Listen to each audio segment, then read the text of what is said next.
computer decided to do a refresh and delete all of my audio, like period. And so that was fun, being like, yeah, we're ready to go. And then wait, where's everything in fucking audio format? But here we go. It's for the show. It's Money Match Gaming's Block and Chain event. This is our monthly event. You know, holiday and family permitting, as we like to say with most things.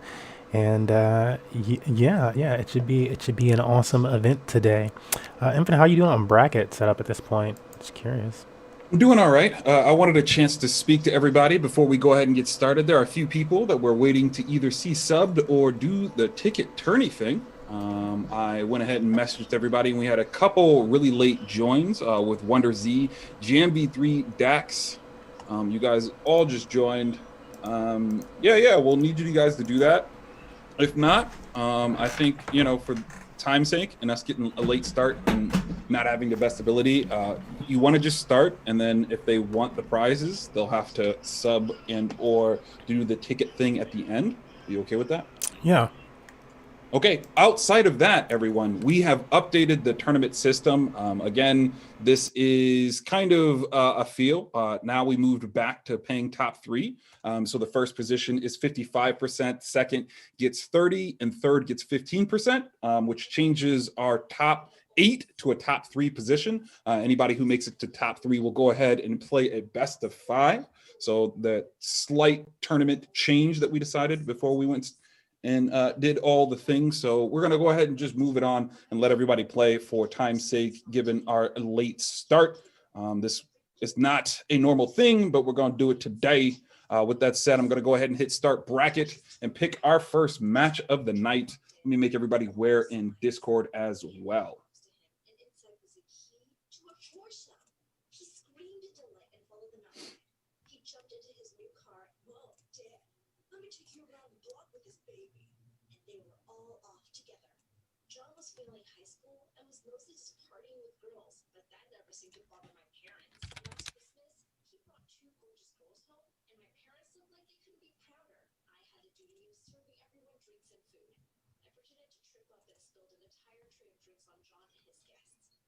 So I know Infinite did set these, setting that off and doing the bracket. I am still going to play our tutorial video for new folks getting used to our system, and while the Infinite gets that going.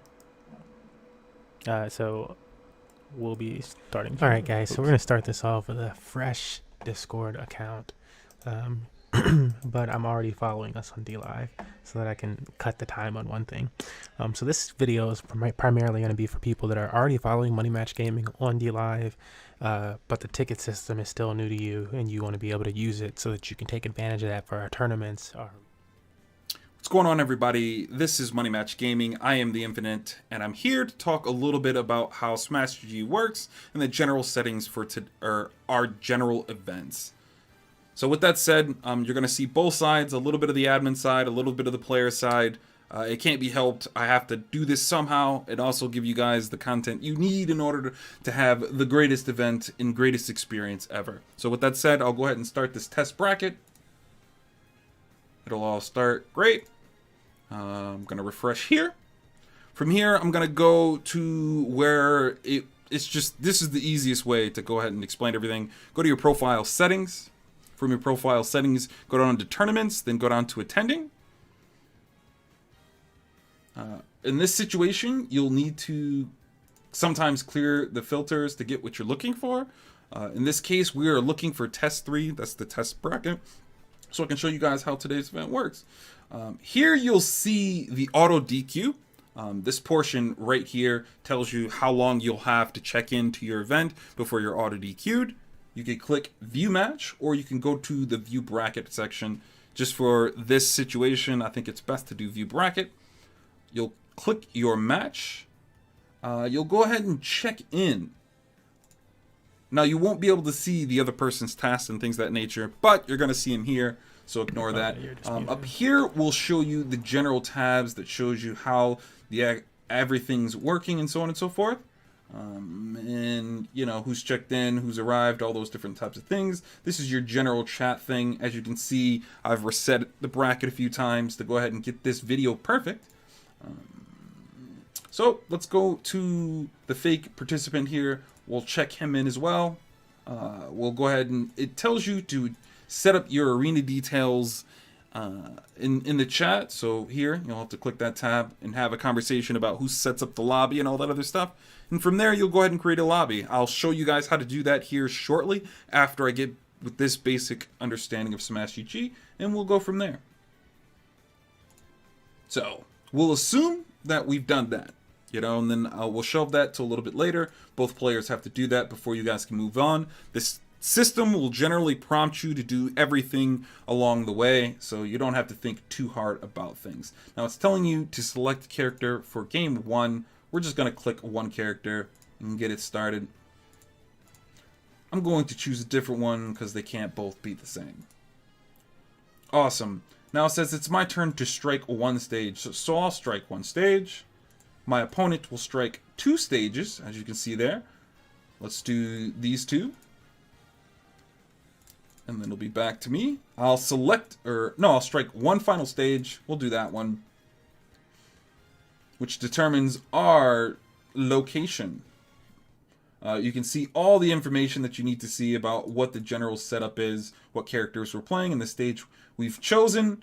We'll go ahead and set up that lobby. We'll be in that lobby. We'll go ahead and start our match. And, you know, hey, I got to choose that I win. So I win. It'll ask both players to verify that information. So I verified it by selecting that I won. He verified it by saying, yes, that's the correct score. And now it says that I am responsible for banning a stage. So I'll go back to my point of view. And I will ban Lilac Cruise again. Opponent choosing stage. So now my opponent from those stages would choose his stage. We'll go there. Awesome, great. Now it's my turn to choose a character. And again, we wouldn't do this flip-floppy. It's just that I'm an admin and I'm doing both parties at once, just so you guys have an understanding of how it works. We'll choose the same characters. I'll win again. This process will be a little bit longer because most sets in Money Match Gaming's tournaments are best of 3s. But so from there, you know, I'll submit it. He'll be asked to verify it. I'll verify it. Yay, I won. It'll ask me to confirm it one final time. If you don't do this, the bracket takes a little bit longer to do, so please be sure to confirm it. Confirm. Confirm on both ends. Awesome. This was completed. We're all the way done. The bracket has moved on. I can go ahead and close this right here, and you'll see that we've moved on. That's generally how that works. From here, I'll go and talk a little bit about how the general breakdown of the rules, which isn't that complicated, but we'll get to it. So we'll go here. I'll open it up from here. I'll do online play, go to Smash, Battle Arenas. I'll create a lobby. So these are the general rules that you can see. So this doesn't matter too much. It'll be public, it'll be one-on-one, and we'll go into the general rules. So if you haven't created this rule set yet, you will have to, but for the sake of us just walking through the process, let's get it done. So we'll edit this one just so you can see what it looks like on the inside.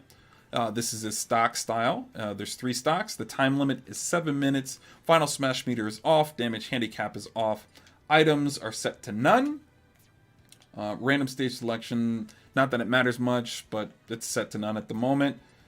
Advanced, hazards off, team attack off, launch rate 1, score can be on or off, it doesn't matter to me. Damage, yes, but that could be on and off as well. And bam, we have those settings saved. Those rules are selected. This doesn't matter too much. Hit the Y button a little bit. The amount of players in your lobby can affect, your internet connection, so please be aware of that. A lot of these other things don't matter too much, so we'll go ahead and get it started. I have the password selected because I don't want anybody just to join my lobby. And we will test away. Okay, the password will be 1 in this case. Create my arena.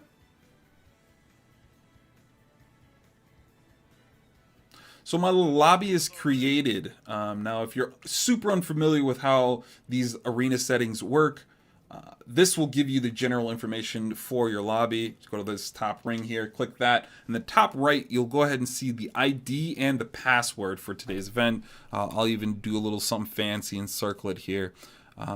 This is the ID for your room. That is the password that you selected for that. You'll need to give that information within, you guessed it, in your chat information, and you guys will be able to have your match, and it'll be great, grand, awesome. We'll all smile and laugh, and life continues on. But that is generally how our events work. If you guys have any questions, be sure to ask an admin.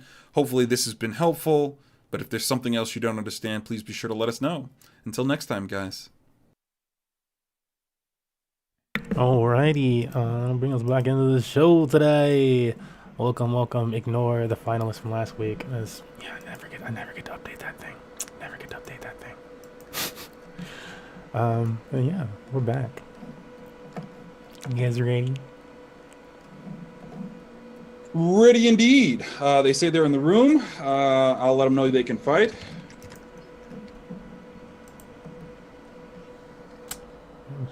That desk is dope. I like all the little things in front. And our new little we might have to stallions. We might have to fix the room. Oh, did it just go down? It just went down.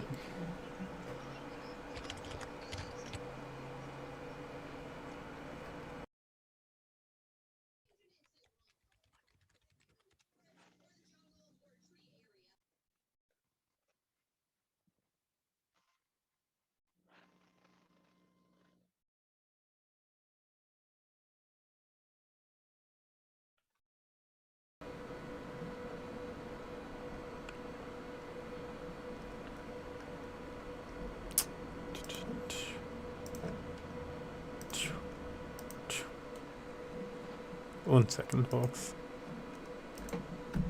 There we go. We need to get this new lobby ID up. My knee is very long. That's all I can say about that. There's only so many places to position my Switch.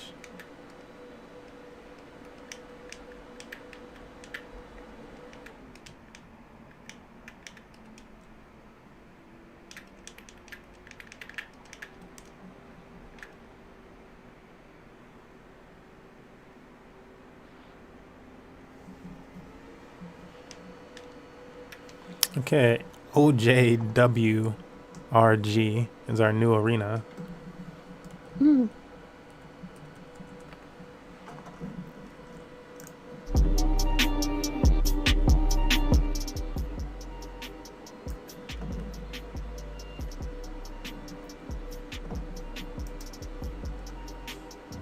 a good evening to everyone from the Rainbow Star. Unless you're Pacific time zone, then good afternoon to you. Meow.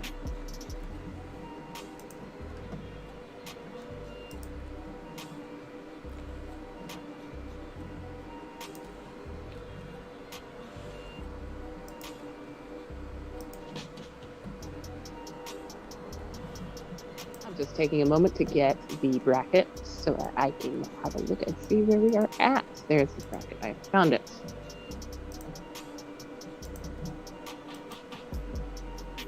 Epic timer. Yep. Let's get rid of that timer.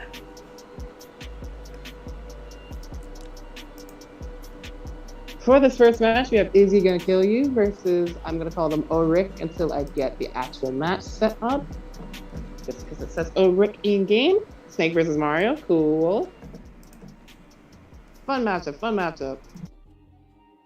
Generally feel like this matchup would be fun to play as either character, to be honest. There are a lot of matchups where you're playing against one character and you're like, oh, this character's annoying. But I feel like this is like a really fundamental based matchup that would be really fun to play as either player. Just depends on like matchup experience, of course. Because Snake can be very frustrating if you don't know how to deal with stuff, just as simple as grenades and such. We started off pretty even so far. Is he jumping back all the way, anticipating that Mario might look for a jump in read there? So they're just going to take their time there, get back to stage safely. Now they're on the stage, get a nice down tilt poke there. Down tilt could be a nice setup around mid%. Up tilt, not going to kill, but still good damage regardless. Oh yeah, that's going to just straight up kill them right there. They got the sticky on them, and they detonated it with Mario unaware. It's going to be the first shot off of Oric here.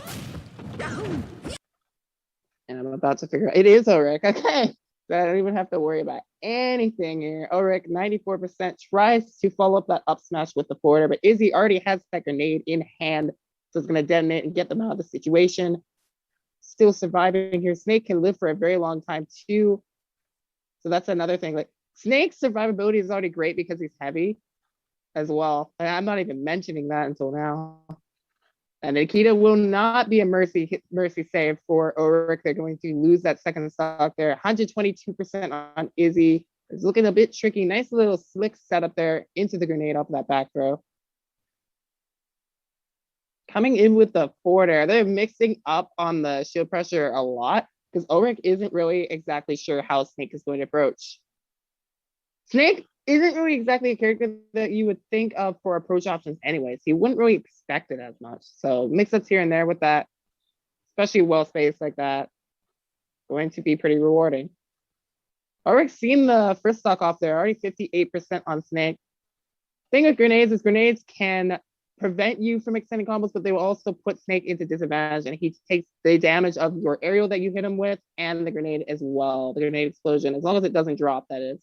Dropping his RNG. Oh, C4, not going to kill, but close. It's always that final screen that can be very deceptive. Ooh, forward smash, that's sweet spotted, and it will take the stock. Ulrich getting Izzy down to the last one here. Finds that up air, too low percent to start up a big combo though. Using that cape pretty good against the Nikita.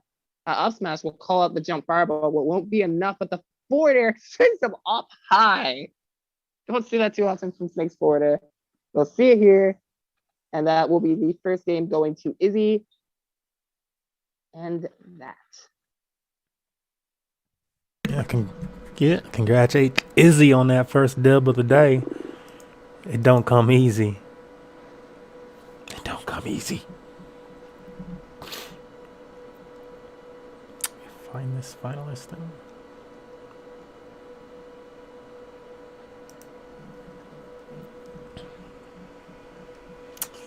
Dun, dun, dun.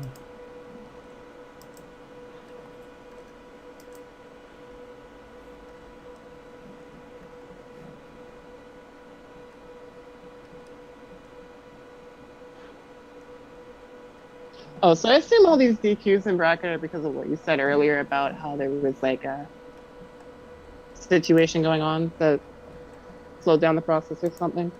Yeah. Just had a computer update, and it decided to delete a bunch of shit. It was like necessary hard drive or software shit, and I'm like, well, okay, great. So that was the fun. Just that fun. No other I fun see. but that fun. Okay. But we're getting into our next match. Here we go. Okay. Ulrich going to more heavy, hard hitter Ganondorf right here.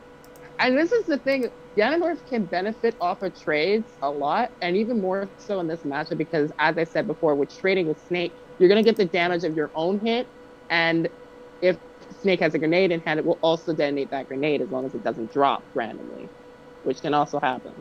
But for the most part, if you've got a good setup going, it's going to be beneficial. Okay, I'm liking the pressure with the Ganondorf pick here, actually. I think this is working out pretty well so far for Ulrich, getting some good damage right here. Nikita is going to be a menace off stage for Ganondorf, so that means that Ulrich is going to try to get back to stage as quickly as possible, using that side B to cover the distance as fast as they can. Izzy putting that grenade in place to collide with the forward smash. Izzy now off stage from that hit from Ulrich. A forward tilt on Izzy's part right there with stuff out approach. Ulrich is just trying to get this forward smash going right now. I don't really think they need to necessarily either. I think that neutral will kill right there. Pretty good option, considering the frame data that Ganondorf has and the slower movement. You could probably stuff out his approach with even Snake's slower neutral air there.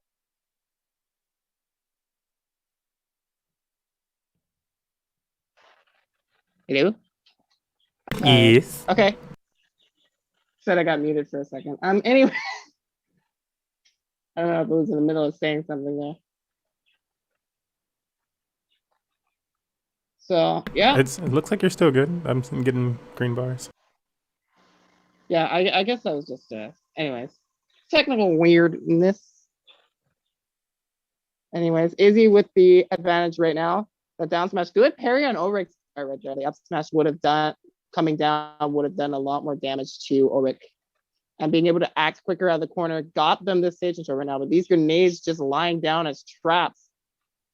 And Ulrich swinging right there. Is he going to punish that forward smash hard with the kill? Big roll read right there. Wow. Is he just turning that around, ready for the roll into center? Got the kill. This is even on last stock for both of them. Okay, yeah. I like the crouch right there. That'll avoid an incoming aerial from Ganondorf, and they can poke with the down tilt there. Down smash right here. Trying to set up with box there. It's an interesting setup idea there. The dash trap coming in from Ulrich. Oh, yeah, not mindful of the C4, and that will do you in right there. Was good adaptations from Ulrich, though, overall, in my opinion, because they made sure to put a lot more pressure on Snake and make them feel less comfortable and allow them a lot more so that they can just set up safely. So it was a good attempt. Izzy, overall, with really good mix-up game, going to come through and take the set over Ulrich 2-0. Dub Dapper.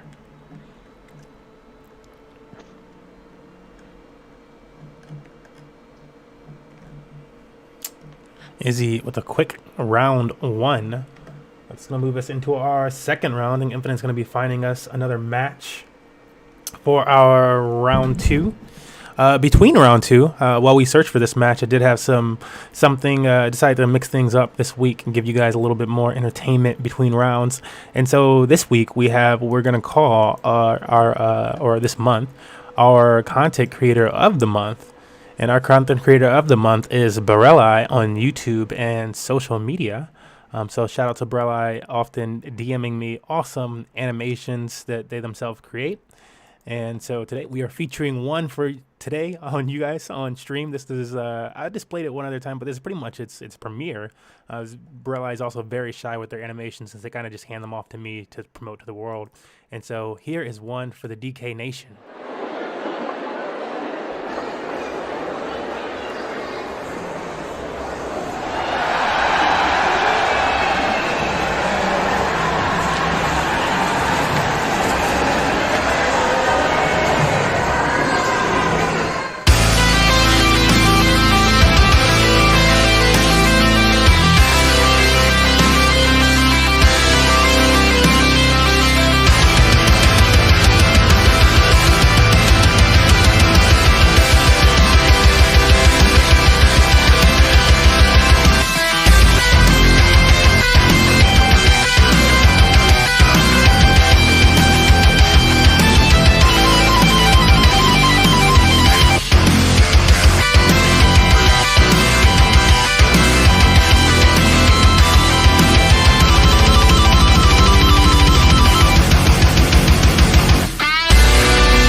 We're back. Hopefully you guys enjoyed that video. Again, from Borelli on YouTubes and other places. Also, there's social medias you can catch them. Awesome content creator. Really like just catching all their stuff. That looks really pleasant, actually. And yeah, if you want to see more like that, make sure to check out their YouTube for that kind of content there. I like that animation right there. Very classic, great animation. Yeah. See, they make a lot of cool stuff. We got more from Borelli coming throughout the stream. So if you like that, stay tuned. Other than for, of course, these awesome Smash Bros. Matches. That was pretty fire. I liked it. It was fire. It was fire. I was like, son, why are you so shy?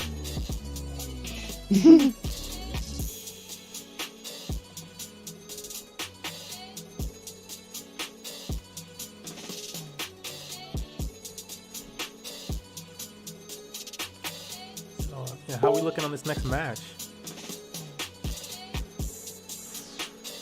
It looks like there's someone in the arena. I don't know. I'm getting Dax and Daige. I think is how you say it. I'm probably saying it wrong. DAI.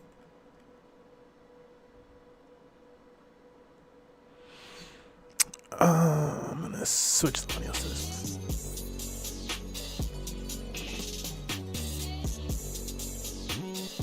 one. I think he just.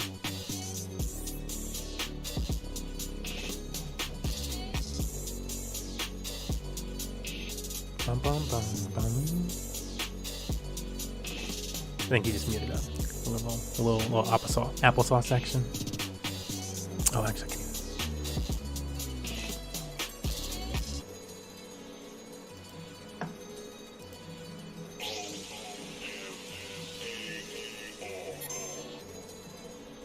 Meow.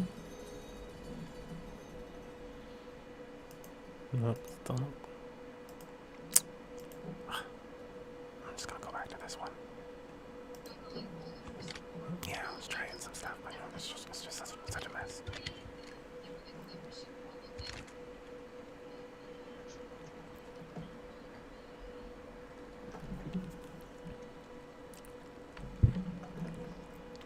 Let's go check in on our new match in just a second.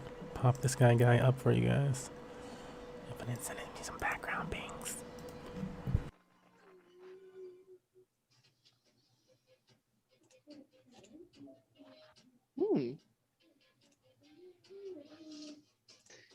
It feels like it's not too often that when we come to these monthly events with Block and Chain, we usually see a lot of regulars sparring off against each other. I think it's a lot more rare to see two newcomers facing off each other. This is their second round of the tournament bracket playing each other as well. This is, I'm gonna say Dej and Dax. Sonic versus Kirby. And yeah, I think these two go together pretty well, to be honest, Sonic and Kirby. I don't know why. I think it's probably just because I think immediately of Supergirl colors, but I feel like there's something about them that connects me, the cuteness and the kindness of Sonic. I don't know. Cuteness of Kirby and the kindness of Sonic. Anyways, to the match, being a little bit of a goof right now. These homing attacks coming through, it's gonna be pretty hard for Kirby to box out. I feel like they have to react to the timing or they have to dodge it. Especially if they're in the air, homing attack is going to come through a lot more. I feel like. Nice stone use right there. I think that Porter is almost going to kill. Kirby is out there. And Sonic can get back off stage from going back on stage after finishing the combo. They can get back out there quickly while Kirby's still recovering. So that's going to be very scary for Dax moving forward in the set. Nice spring backer right there. Caught the very startup animation of the stone in the backer, kicked right through it. A jab from Dax right there. Tries to follow up with the final cutter, but does not succeed there. The down smash does some good more damage. And I think that stone, yeah, that stone will bait out an attack from stage that Dax can capitalize off of and take that stock off of right back.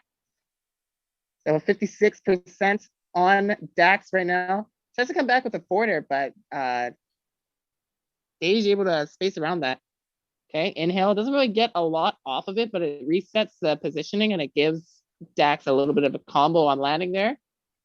Ooh, falling there into forward smash from Dage there. That's some very consistent Sonic combos that I'm seeing that are doing a lot of damage. And I think the even more scary part about them is they're not super predictable for Dax to figure out either.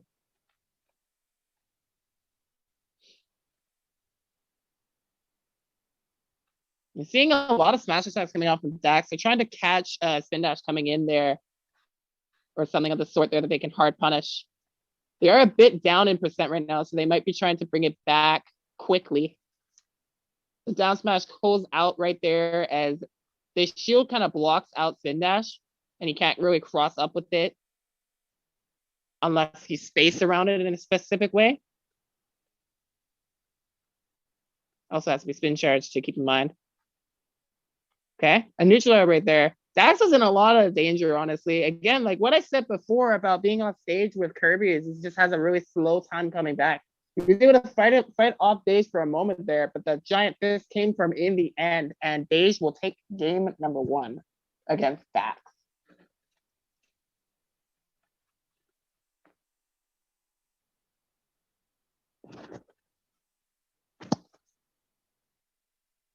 Love seeing that new blood.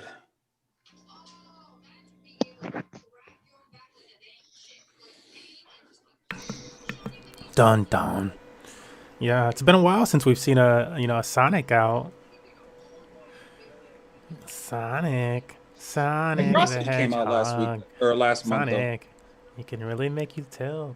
Sonic. It's Other things and been a while stuff. since you've seen Sonic. I don't know about that one, but maybe a new Sonic. Yeah, I suppose. For a new Sonic, that's different. Yeah, this Winners Round 3 has a lot of new players in it, which is pretty nice. I do See their also opportunities. want to bring it up to everybody that we did change the tournament payout structure.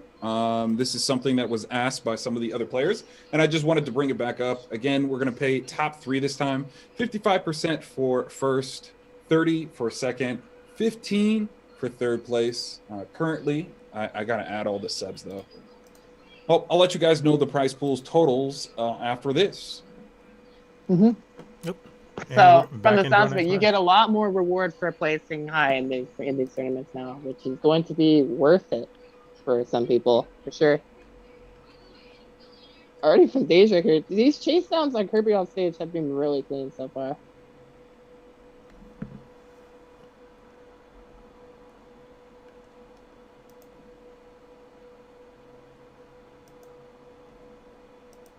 Good read right there with that forward smash, connecting on the spin dash right there, getting some good damage for Dax. And they had to air dodge just to the ledge to avoid that right there. Once again, Dej phases through the stone. The thing with stone is that can reverse people who are a little bit greedy on juggles, but Dej is just fast enough that he can catch Dax before the super armor on it comes out. And he's gotten 2 stocks for it as well.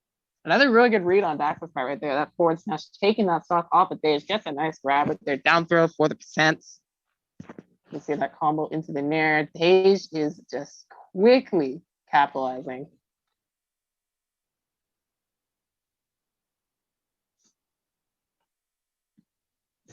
You know, now you see me, now you don't. Weaving behind them right there. Almost getting the stock with that up air, but not quite finding it right there. Dax reads the grab from Dej and gets that down smash. A nice dash attack to come through on the spin dash. The thing that's showing a little bit more on Dax's side is that they're punishing spin dash a lot more consistently here. Whereas in the last match, it was a lot harder for them to catch Dej.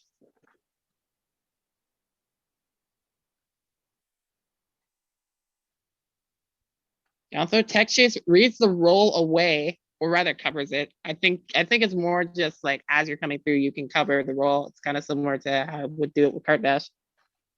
Jeez, every time I see Dax out there, I'm like scared for them because this is so rough for them right there. The only way they can really get out of that position, they can't jump because their jump is so slow and it doesn't give them a lot of height, so they have to dodge through it. But for Dax, they weren't able to figure that out in time, and Dej will take the sets 2-0. Some really good edge guard play overall. There's another one down. All around too much. Sonic making it quick. Making it easy. Ew. I tried to do like a semi-Sonic impression. I don't think I could succeed there. It's okay.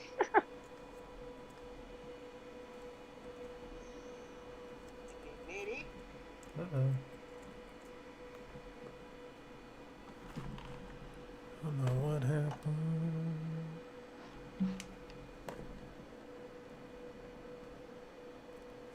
Oh, okay. So there's 2 matches in Winners Round 4 right now that are just starting right now. You guys So could get Empty Cat and Angel. That is who I'm getting, actually. Nice. Kind of an upset. Taking out our man E2P2. Okay, so let me tell you about MC Cat because I'm actually familiar with this player. Oh, This is nice. actually a very phenomenal, or I don't know about phenomenal. I've only known about this player recently, so I don't know if they're like a super top player, but I've seen them getting some really good results in a tournament called Smash Station. They play Palutena, and they're also capable of playing a lot of other characters as well. And they've beaten some pretty good players. So to me, it's not really a big surprise there. But yeah, another really big contender in this tournament tonight with Empty Cats. So let me teach you something.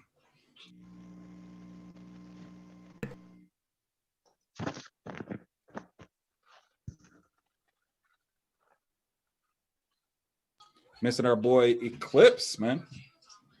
I ain't seen him. Yeah, the first tournament without Eclipse. Sad face for me. I always enjoy watching them play. I feel like they might, like, obviously as a commentator, I should remain unbiased, but as a spectator, I feel like they are one of my favorites to watch.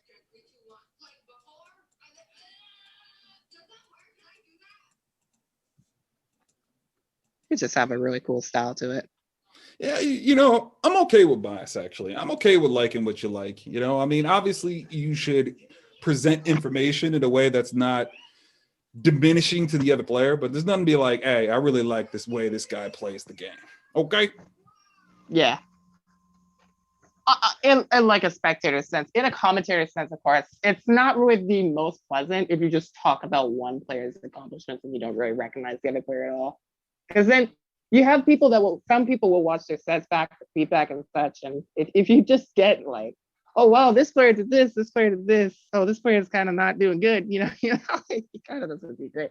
But here we have Empty Cat and Angel. I don't think I've seen this player before Angel. But Empty Cat, as I said, I'm a bit familiar with. Starting off with the Palutena, going pretty serious right now. Getting that down throw backer right there.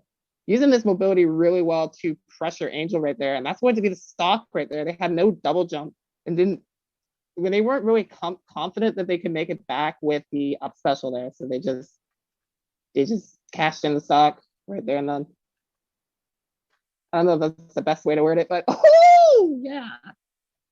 A really good follow-up right there off of the blaze again. You don't always see people able to chase down off of the blaze again and get a follow-up after it. You usually see it combo into a footstool, and sometimes you'll be able to at least pressure and get close to the opponent, but I've never seen them be able to capitalize like that. Using a platform and covering it with the entire hitbox of down smash was really smart on Angel's part there, I have to say.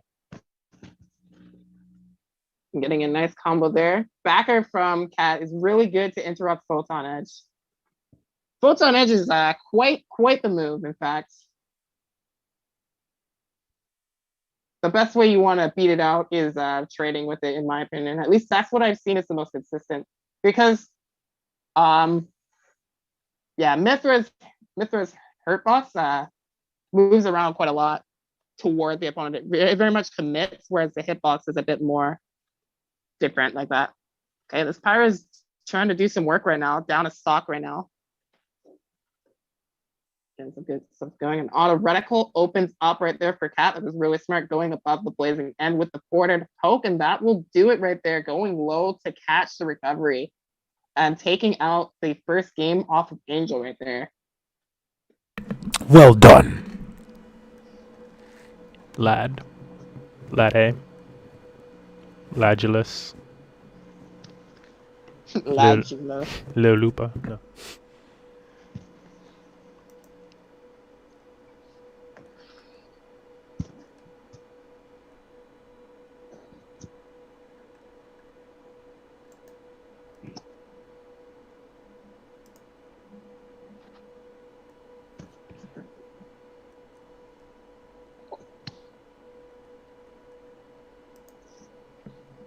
Oh, it looks like they're going to go right back into it. These two alrighty. Right on.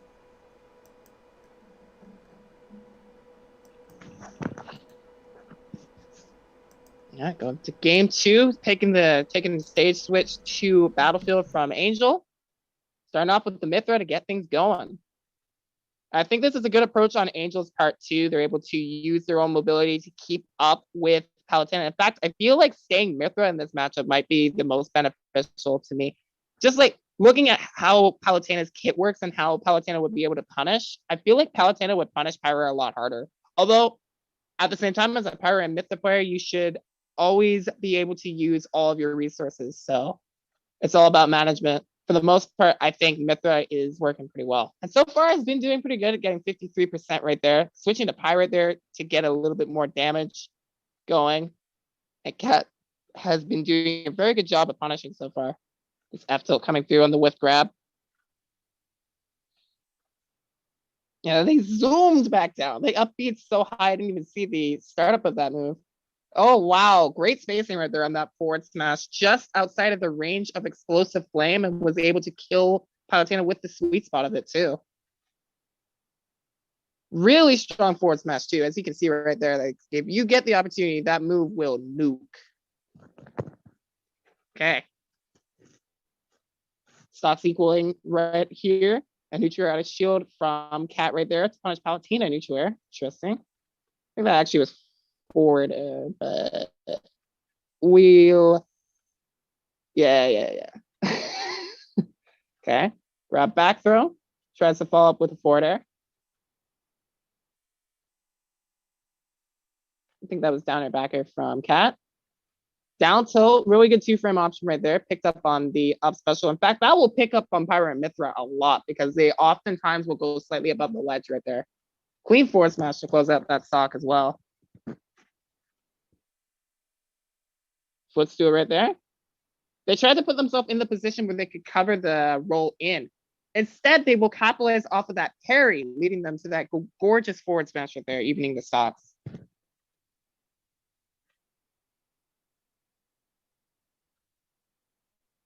Okay. These up tilts working great at just keeping Cat at bay a little bit there and setting up for a combo there. You're going to see the setup into back air for Cat. And again, Cat is just ready to punish that up special right there. The up smash will hit just a little bit below the ledge, so that's a perfect way to get the most optimal punish for Palutena right there. The strongest option that you could get to punish up special, and that will do it. Cat is going to move on to 0 over Angel. Pretty good set from both these two players, actually. That could have gone to game 3, I think. Meow. You hate to see it from a Paulington. No, I'm just kidding. Congratulations, Cat. Well played. Cause like both of those, I feel like are tough characters, especially at this point. Yeah. Infinite, I believe. Are you? How are we looking on the next match? I don't know how brackets. Sansko versus Alex. Oh, dope. So we got another match ready. This Nice. is a this is winners quarterfinal. Mm-hmm. And with that set, MT Cat also moves on to top 8, as that was also a winning starters match. Do we have more animations while we wait for them to join? I'm actually real curious. We have some things lined up, but I imagine. Let me see where they're at in the match. It just seemed like they were maybe already set. Yeah, let's see where we're at. Dun dun dun dun dun. Yeah, Yeah, Alex so- responded. Sansko didn't say anything though. Yeah, so it looks like we're still waiting on both players Okay. to get started with this next set. And at this point in time during the stream, I know the Infinite was just talking about the animations. Again, our content creator of the month, because I forgot it's like, this is a monthly. So our content creator of the month is Borelli on YouTube, also Borelli on social media, where you can find some updates on their animations. But again, they're very shy, so giving them a follow will probably encourage them to create even more and share it with the world. At this point in time, though, while we do have a little bit of extra time with the stream, I wanted to make sure that we covered the fact that Money Match Gaming has a 24/7 online arcade system with our Discord bot. Ooh, yeah, yeah. It's this awesome situation that we have running in our Discord where, yeah, you can face other players and earn tickets. To do so, you do need to get registered with our Discord bot, and it's a very short process. In fact, it's so short that during this break period, we're going to show you how to get registered with our Discord bot. In case you were ever curious, this is the YouTube video that we consistently ask you to watch if you have questions. All right, guys, so we're going to start this off with a fresh Discord account. Um, but I'm already following us on DLive so that I can cut the time on one thing. So this video is primarily going to be for people that are already following Money Match Gaming on DLive, but the ticket system is still new to you and you want to be able to use it so that you can take advantage of that for our tournaments, our arenas, and the matchmaking that's 24/7. So we're going to join the Money Match Gaming server as a new account. Anyways, the server says to join start here. So that's where I'm going to go. And if I were to scroll to the bottom, it would say to start at the top. There are multiple ways to earn. Okay, cool. So I'm going to say that I'm a competitive player, which has opened up a bunch of other channels for me. And these are the things that competitive players can get. Here's some information that's important. Competitive players are required to follow Money Match Gaming, MMG, on dlive.tv/moneymatchgaming and submit a report of 3 tickets. So this is specific to tournaments that you wanted to play in. All competitive players use !DREG command followed by DLive blockchain username, different from your display name, in lowercase with no spaces at the end. And this is how you get the adventurer role. Use the matchmaking command to then get access to matchmaking channels, which is why we can't see more down here. And so if we were to scroll down to these images here, that would be a little bit more information. The exact same information pretty much, actually, just in image form. So knowing what we have to do, we would go over to DLive. I'm going to go over here. And here's the account that we're going to be using. Here's another account that I'm going to make another video with. And if I look at this account's blockchain username, I'll go to that profile, go to the earnings tab, and beneath the account is Best of DLive, which is why my name is Bottle Best of DLive. Anyways, now that I have that, it says that I want to use !DREG and enter it like this. So I'm going to do that.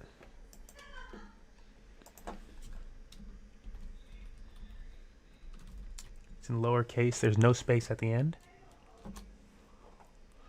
And boom. Now Bottle is an adventurer now. All right, folks. And unfortunately, we are going to shut that short because we are ready for our next match. It was just about the end. We had like 30 seconds left. Probably me telling you that you were done.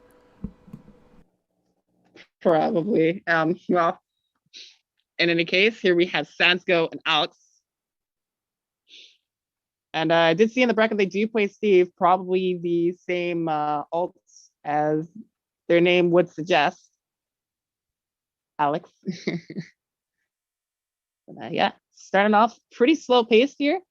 After that first hit from Sansgo, Alex has been playing a very avoidance kind of game style to prevent it from keeping going. Because once Sans can get these punishes going, that landing neutral air into the forward air, already doing so much work for Bowser, who doesn't really need a lot of percent to get kills. Okay. Nice on the positioning right there from Alex, but runs into that up smash from Sansgo, taking that first stock, getting first blood.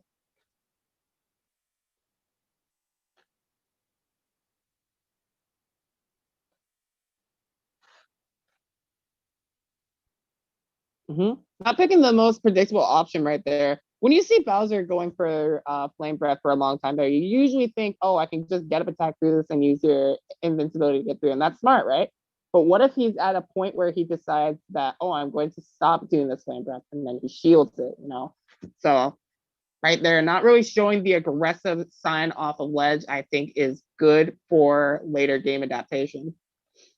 However, right now, for the first game, Sansgo is continuing to mount this lead here. Forward air comboing into the dash attack here, not really giving Pac-Man much room to set up fruits right there. You see that Nella gets swiped away too, so Pac-Man now has to start all over from the cherry to get back to his base fruit, to his fruits.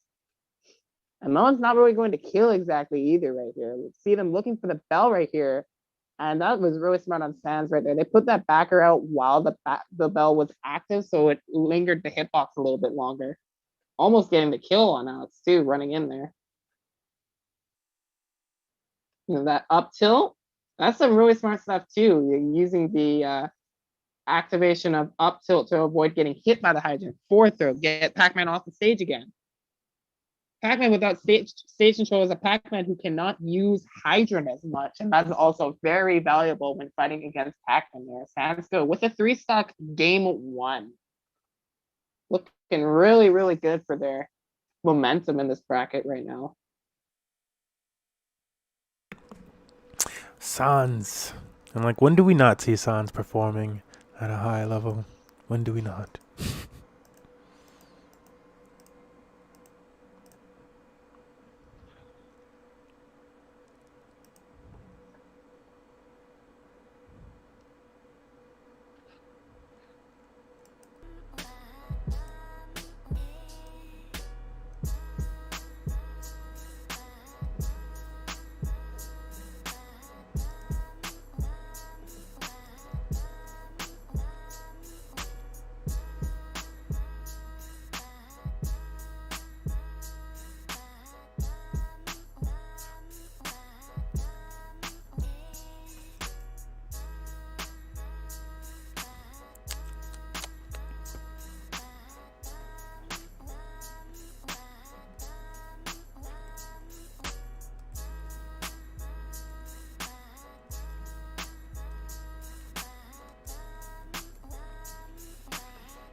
Here we go.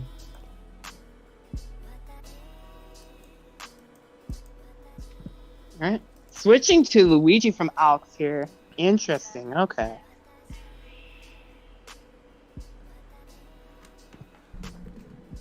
Not what I was expecting here, but Luigi definitely pick up harder on the whiff punishes here. Maybe they're just feeling like the way that Sandsco is playing, that they can't really set up much with Pac-Man, so going for more of a style where they're playing more mid-range here. It's definitely paying out so far, and just having reliable whiff punishing as well. Already getting them 95% here, and early percent lead as well. Using that Hydra stops the fire early. Gets enough smash in there. A well-placed Cyclone will get through that quarter, and a second one to follow up, but it's not enough to take the stock. Just a little bit of staling on there will keep Sandsco alive.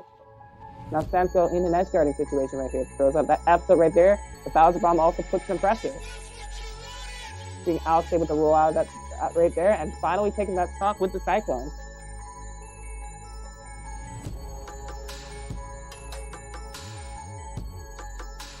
Big swipe from Sandsco equalizes the stock right there. Very quickly. Going straight to ledge, I see. As they would rather play against Luigi's ledge trapping than play ground and neutral against them, where Luigi has the potential to get grab ball up here. So far, Alex is not showing their hand again on going for the Zero to Death, which is, I guess, honestly, if you're Luigi, is there really any like adaptation against the Zero to Death? Like, if you know how to do the Zero to Death, you get the Zero to Death. So I think this is just like, this is how much they know what's their character, which is understandable and respectful at the same time. Oh, wow. Bowser's Flame can disrupt the greenest of missiles. That directional air dodge right there, not going to get out backstage right there like they planned out. And now Sandsco with the slight lead here. I was trying to throw out a quick forward smash to equalize it, not finding it successful yet. Sans getting that air dodge right there with the up smash, catching him on the ledge of the forward tilt and jumping out there. Because Luigi has to take his time. Unless he gets that green missile, going for side B puts you in a lot of lag if you're not connected to the ledge right there. So it's not going to defend from an upper swing like that. It's really good forward air to close out the stock, the game, and the set. For Sandsco, going to move on to top 8. Sandsco, Sandsco, Sandsco, Sandsco. The people that cheered. I imagine, things like that. Good match, good match. What does that bring us to, man? That's gonna bring us to, on the winners side of things, with Sans winning that, winners semifinals on deck, waiting for an They'll opponent. be winning on the winner of Beige and Kaede. Yeah. We are gonna go ahead and get Macat and Acorn. You said it was MT Cat, right? Is it MT Cat? Yes, it's MT Cat. Yeah. Okay, it's MT Cat. Awesome. So that was fast. I was like, yeah, can you guys wait? And they were like, yeah, what's the score? I was like, 1-0. Never mind. It's completed. All right. Well, looks like we got our next match. It'll be MGAT and Acorn. They're joining our room. Have they selected matches? Let's look at that. Or set and all that stuff. We're getting our character selected right now.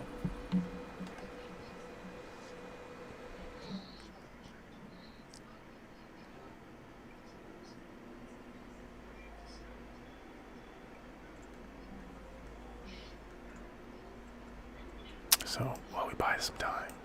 All right, guys. So we're gonna start this. Finish this thing off. And boom! Now Bottle is an adventurer now.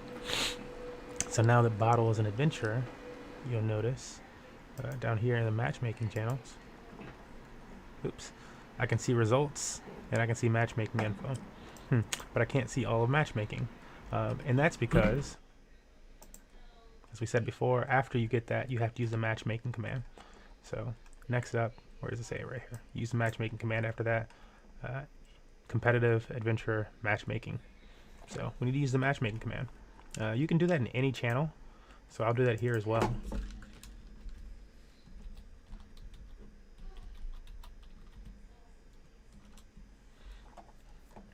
Can participate in matchmaking now.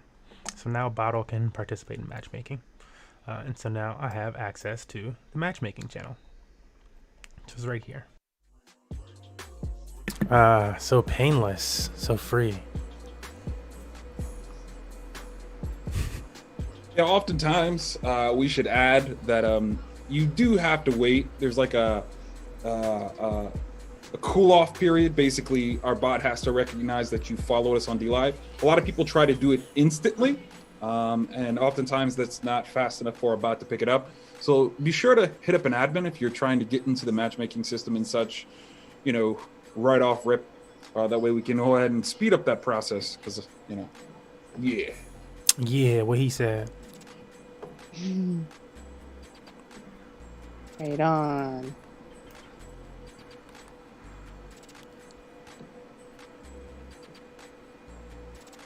I forget. Are winner semis best of 5, or is it just top 4 that we did?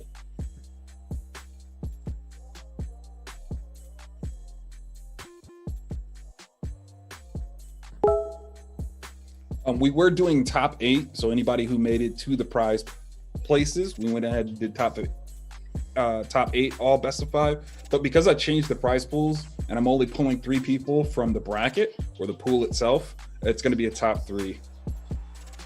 I see. Okay. And they'll all place for, or they'll play for best of 5s in that situation. So it's good to know that. Yeah, it's good to know that. It's good to know how that connected with the. I can find my words there. I don't even think I found very applicable words, but they do the job. I don't feel bad. I was doing the same thing at the end. I was like, you know, the I don't words. even feel bad because, like, I know myself. I'm very self-aware of myself, but I am not the greatest English speaker for someone who was born with the native language. You see me doing commentary. You see me. Basically, these are word challenges every single time. Anyway, let's get to the match here between Anticat and Acorn. Another new player. I've never interacted with them before or seen them play before, I mean. And they're a Ken player here, getting all the way to top 8, winner side. Pretty nice. Pretty nice. Right here, pretty even game so far. Honestly, this matchup could, like, based off of some circumstances, it could be kind of an even-ish matchup because both of these characters can punish very hard. Just depends on the player's experience with the matchups, I feel like. Otherwise, I think Palutena has the tools to force approaches from Ken. Again, that's the thing. It's like this is like a, if you know the matchup kind of thing, this matchup could be like more theoretically even than it really is. But it would more so be in Palutena's favor. Palutena does really well versus a lot, and I mean a lot, of the characters that are lower tiered than her. Really good mid-tier killer. For sure. 124%. That's just rage for Ken. Keep that in mind. 82%. This is still percent for Palutena range. So gotta keep this Ken at bay right now using these explosive flames. Acorn throws out a Shoryuken. Gets to the platform using that shield to deflect against these up airs. Boy, dying. Trying to poke and force a jump out from Cat right now, I think is what they're looking for right there. The Shoryuken will be able to cover it as well. Whoa, this kid does not care right now. They know that as soon as they find that, they gotta stop them. So that's what they're relying on right now. Using these Hadokens to force shield from Cat so that Cat can't pressure with their own projectiles that will do a lot more damage to Ken. In fact, she has a projectile that will straight kill him right now. You're trying to watch for that. Oh wow, yeah. Forward tilt clanked out with down tilt there. Palutena is forward tilt clanking right there. And Cat finally able to follow up and take the stock off of Acorn. And Empty Cat right now is sitting at 100%. Ken is no longer with rage, but I think this is still enough to take the stock right here. Oh yeah. Cross kick. Surprising right there. Down smash cancel into the Tatsu does not really get a big combo started though. I feel like with Ken, it's not super consistent to get combos off of Tatsu. So I see a lot more Kens now. They've been more relying on getting their combos started with landing aerials. I think that's a lot more consistent for them as well. And you see that right there, already a lot of percent of that too. Good example. Pretty nicely right there. Was not able to find the Shoryu. Still finding some nice damage right now. Really keeping up the percent too, coming off with the stage of the Nair. Cat covers the retreat with Explosive Flame. Ooh, yeah. Because they didn't get a combo off that nuclear and Ken fell out of it right there. Ken was just straight up able to Shoryu and kill her for that. Let's see, Acorn sitting with the slight wave right there. 27% off that down tilt poke. Oh, you're going all the way out. Oh, you're crazy. Goodness. That was a super clean finish right there.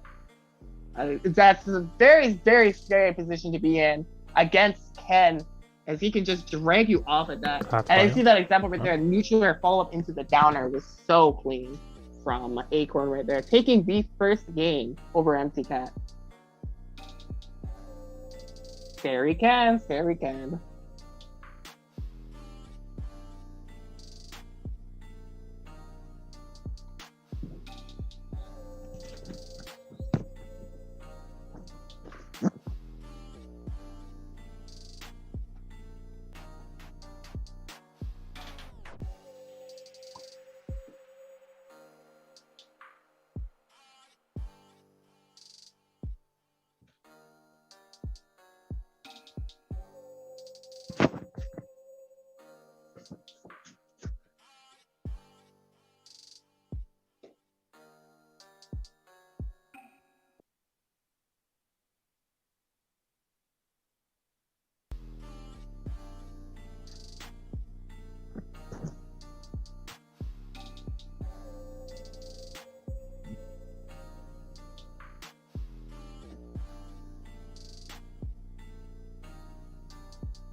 All right, because it's always good to promote ourselves here and there. I want to remind everybody, this is a monthly event. We do this every month, holiday and family permitting. So if you're interested, we'll be posting information about upcoming events in our Discord. So be sure to join that, and you can get the best and most current updates. Dang straight. Gotta see a character switch from Empty Cat to Cloud. I did say that they are very capable of playing a lot of characters. From what I've seen, they actually know how to play quite a few sorts of characters. I've seen them play Cloud, Roy, and I think Sephiroth as well at some point. So we'll see what this counter pick does for them right here. Already so far, I think this will help them more in the close quarter situation, and it will give them a more reliable out of shield option, which Palutena did not exactly have against Ken. Honestly, that could be another reason why the matchup wouldn't be as skewed for Palutena as one would think, because she doesn't have super quick out of shield options. They can pressure on shield. If you don't have a quick out of shield option, you usually have to dodge or jump. And Ken can cover jump in some instances, whereas roll away is the thing that he would punish the least hard. But yeah, you see already this climb hazard out of shield is doing a lot for Empty Cat already to keep Ken off of them and prevent Ken from playing Street Fighter right now. You have to focus more on neutral and getting these openings going, whereas Cat can play a lot more defensive.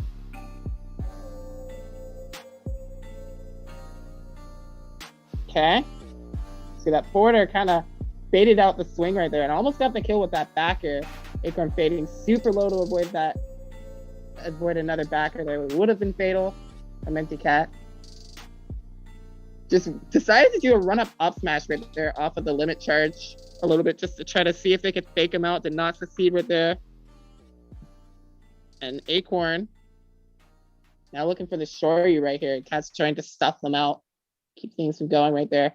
That was really smart right there, because Cat is already showing recognition that they are very well aware that the down special from Ken can go directly through shields at full charge. So they have not tried to shield it once. The first time they tried to dodge it, and that second time they just baited it out so that they could get that dash attack punish and kill.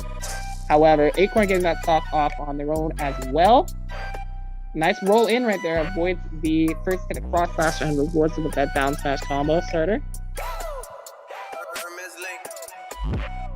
Coming through with the dash attack.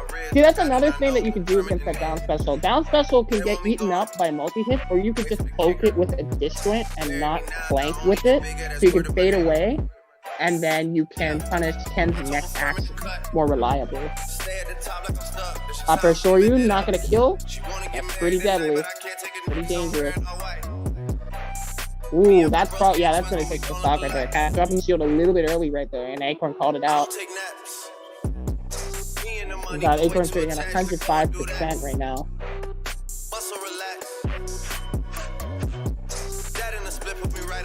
That's just jumping around the shield, trying to find a poke that can send Acorn more toward the ledge.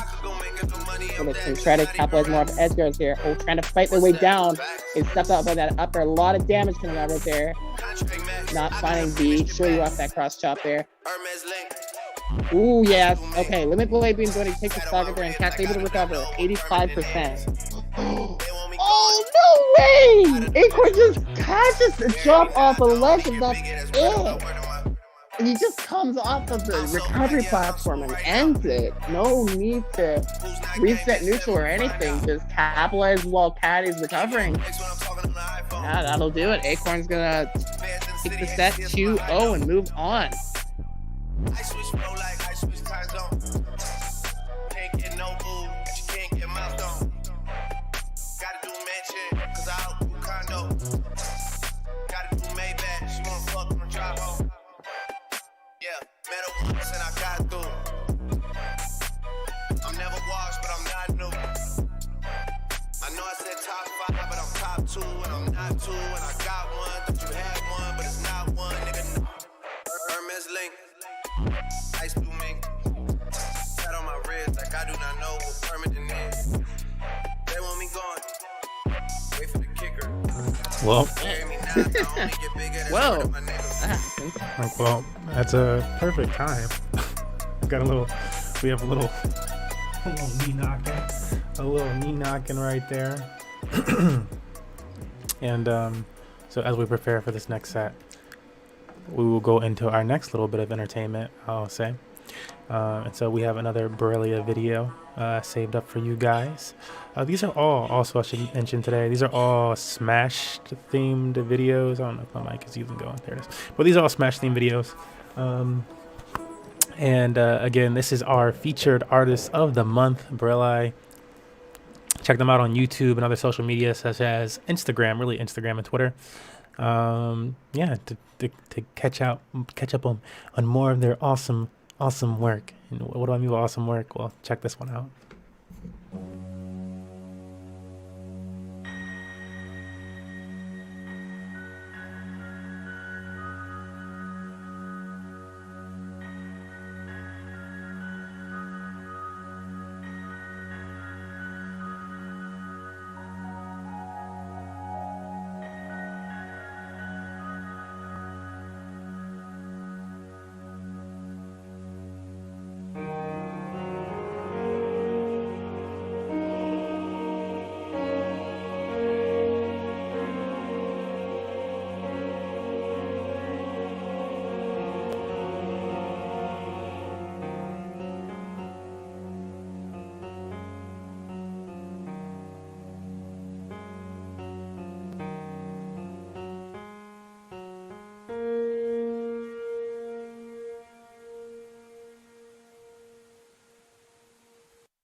All right, so hopefully you guys enjoyed that. We do have a new arena up for you. That was very pretty.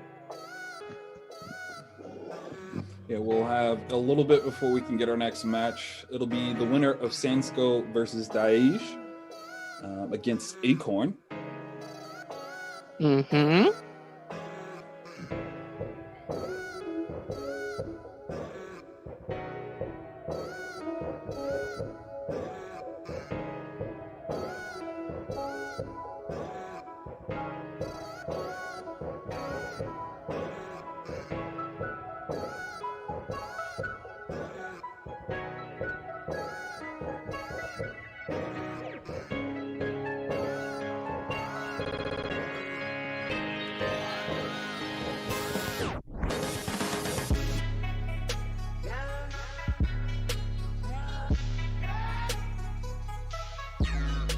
So, if you're watching right now might be a good time to get a snack and some water, take a restroom break, because it will be a bit before the next set. And the next set's going to be a good one. It'll be winners finals of the tournament, the first best of 5 presented tonight.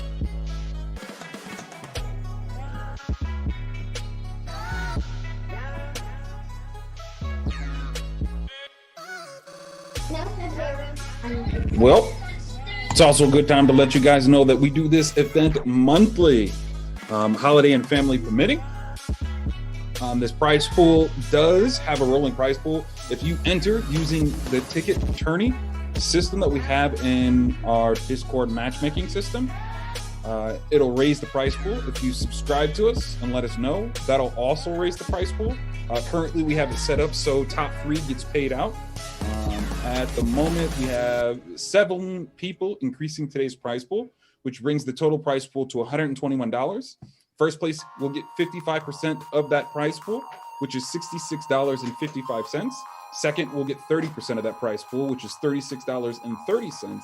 And third will get 15%, which is $18.15. If you guys really do enjoy the top 8 situation, please just let me know. This was just an experimental thing asked for by some of the other people who won last month.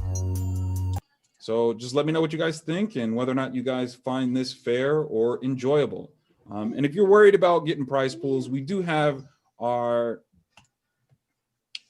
ticket system. So if you do join today's event and you get any dubs whatsoever, you'll have an opportunity to earn tickets. Those tickets can be redeemed for things like cash prizes, crypto prizes, or gift cards. Again, we know that's a lot of information. All that stuff can be found in our Discord. So worry less.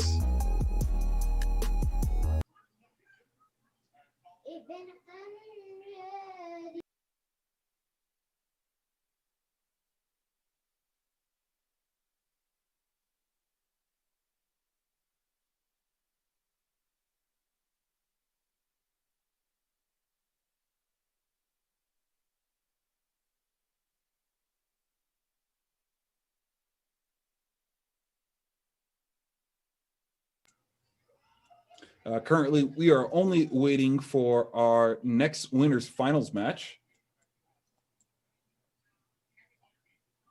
Looks like Sansko was taken out by Daesh. So we'll be moving on to that next match. I'll be getting them that information.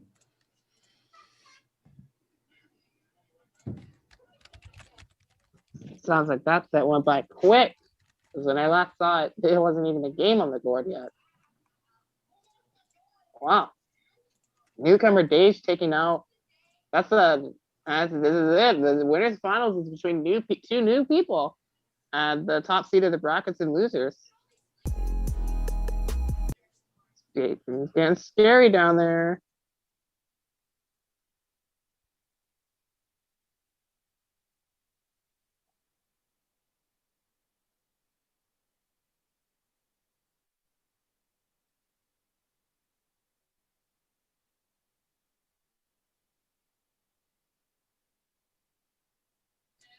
I do appreciate the efficiency of the people in the bracket as well. It means a lot. We're not completely caught up, but I do appreciate kind of how it is flowing in today's event. There are a lot of sets running in losers today. A lot of those DQs ended up having people playing in losers bracket because of the situation, but yeah, you can see. It looked like a total of 25 of the players all participated today, all made it to the event. So I think that's the highest amount of active entrants we've had in a block and chain, which is pretty good.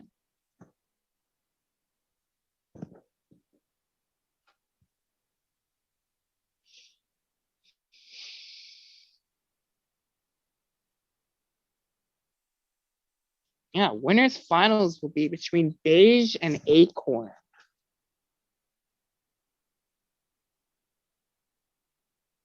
Which also guarantees that both players will be getting some of the prize pool today.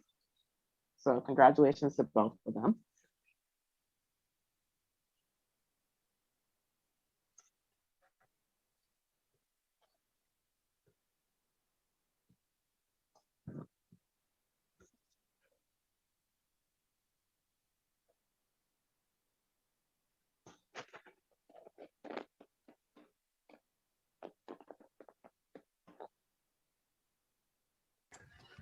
Okay, I might. Oh no, they're joining. Never mind. Just gonna boot up my Switch to make sure it didn't shut down.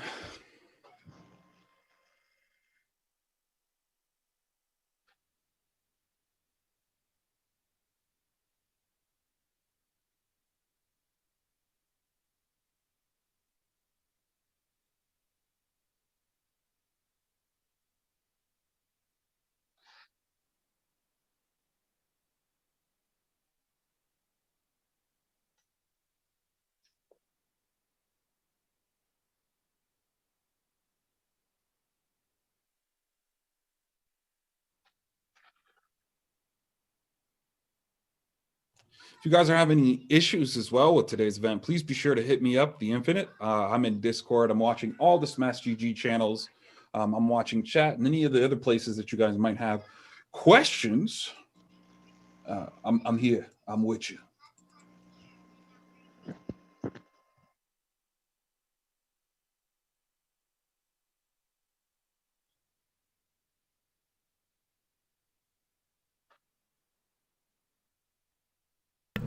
And he back. And he back. Hello, sorry guys. I had to. It's been a long time. Shouldn't have left you. Well, I had to beat the step two, step two, step two, step two, step two, step two. Brick it, baby girl. I had to finish that whole thing. Big Aaliyah fan. R.I.P. Aaliyah.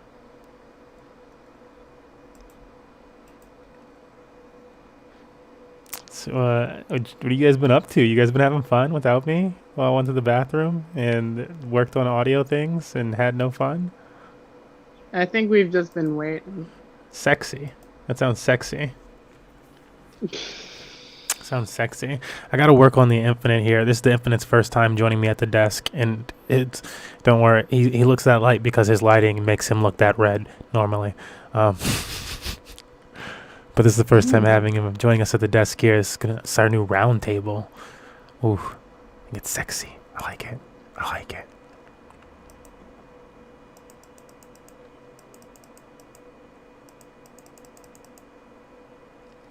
Need to put I'll have to download the webcam software. I forget what it's called, and then I can readjust it. I got a new computer, and I just never fixed that whole situation. That's what he wants you to believe, folks. Is that the truth, though? Do we want to dig deeper?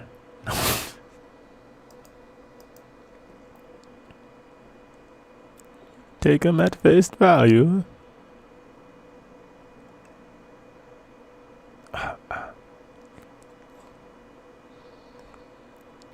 These guys are loading up. Almost ready for this next one. It's gonna be a hot lasagna. That's what I like to call it. Hot lasagna. It's like it's good, but you don't put your mouth on it too quickly, and boy, it might burn you.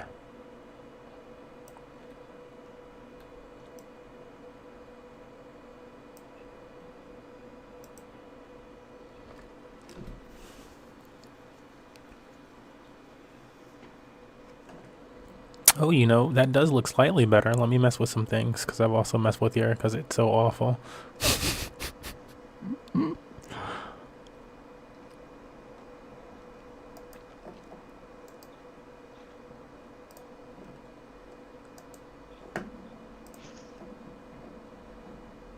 Yeah,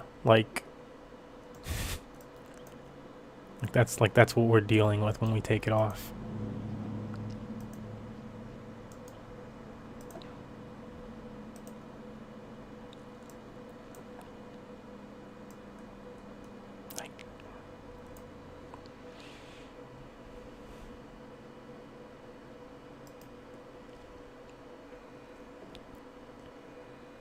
Let me check up on where they are in terms of coming in with this match.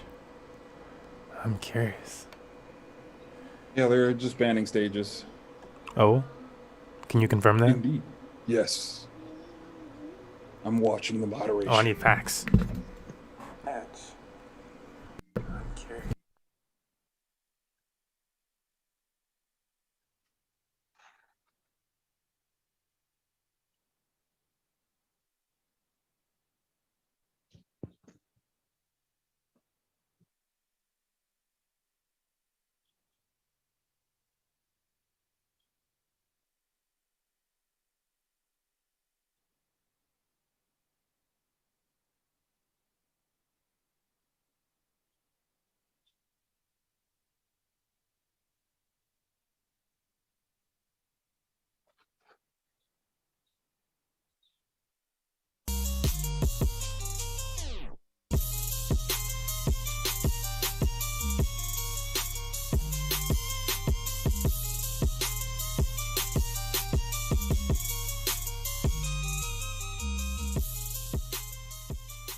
I was anticipating that they would start a little sooner, so I didn't play anything.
Back and forth between this and that. Yeah, I believe this is a good time to remind you guys. You know, we were finishing off with the arcade tutorial before, and I think we got to finish it last time. But yeah, just as a reminder, what is the arcade? It looks a little like this.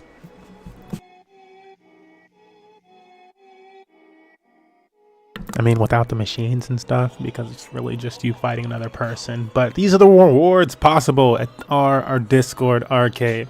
I think those are some pretty spectacular award opportunities, if you were to ask me. Because all you're doing is playing Smash.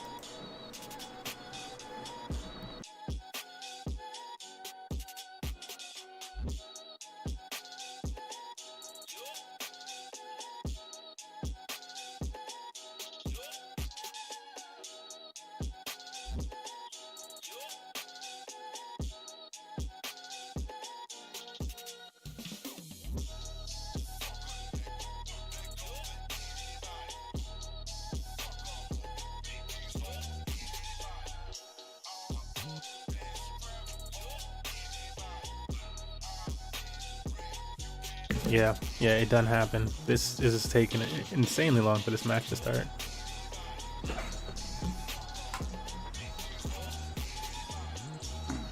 It will happen eventually. Okay, they should be joining.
Well, you know, I didn't think we would have so much time between this set that we would really get to just, you know, chop it up as old buddies, old pals, and, you know, enjoy each other's presence here.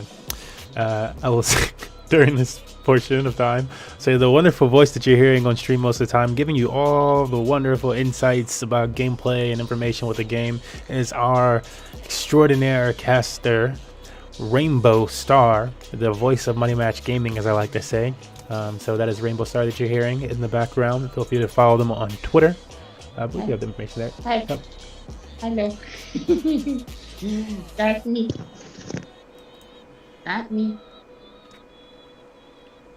There we go. Now I think we have both players in the ring. Oh? Yep. Both players finally in the ring, and it looks like we're about to get ready for this match. Finally. Doing their stage selections to confirm the right stage. Another highly anticipated match between Sage and Acorn. Coming to you very soon.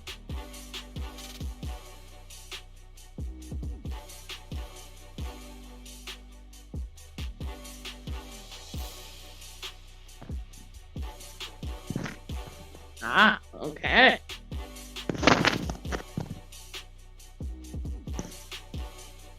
We've got Days staying with the Sonic, and we've got Acorn actually starting to set off with the Ryu.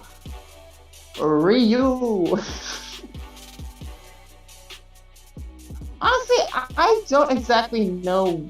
In like some instances, it's like what benefits do you have of Ryu over Ken? I do see them as very different playstyles and different characters, and there are some matches where it definitely shows. I guess it's just so long that you don't see a Ryu, so you don't really understand what the Ryu would be the purpose for. But in any case, we're gonna see what Acorn does with Ryu. Maybe if Sage lets them play. I can already see one tool definitely coming to play there. If they can step out the spin dash, they can get a lot of percent with red fireball, the red Hadoken. I think it's Shakunetsu. Yeah, it's Shakunetsu. There you go. Yeah, Shakunetsu does a lot of good percent. However, the drawback of that move is that it's very easy to beat out. Got a full focus attack for their efforts and got a massive punish on Dage, taking the first stock off of the Sonic.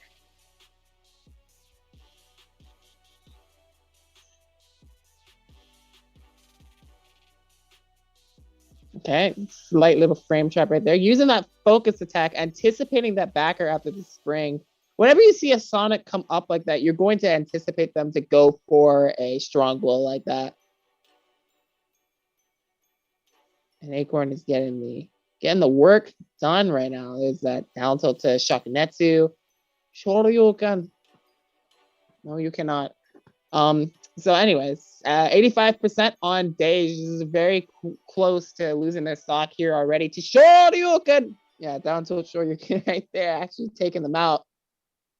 The thing with Ryu compared to Ken is they actually have two very potent killing specials. Not only can you combo into Shoryuken, but at high percent you can confirm into Tatsu, and that will kill. Unlike a combo tool that Ken has. There's quite a difference there, as well as the fact that their input, the input Shakunetsu Red Fireball is a lot different from the input cross kick that Ken has. So that's another very big difference the characters have as well. This is getting even decently quickly there. They just needed to land one good combo and was able to bring the percent right back. Acorn tries to look for another focus attack, but Sonic zooms through, not getting caught by that, and looks for another focus attack, does not find it either.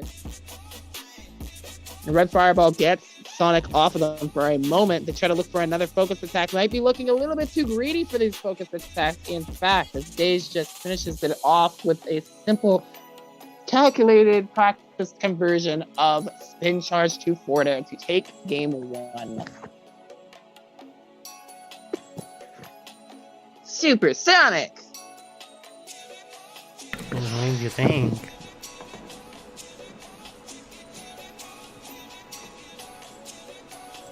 My Sonic special there.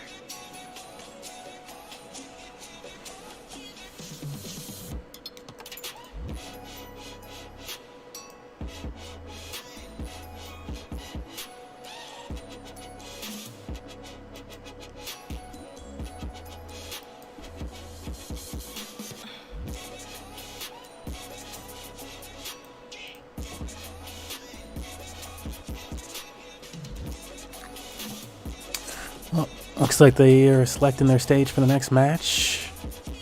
Mm-hmm. Get underway. Whoop, really quick. All right. See if you can go back to default on my camera.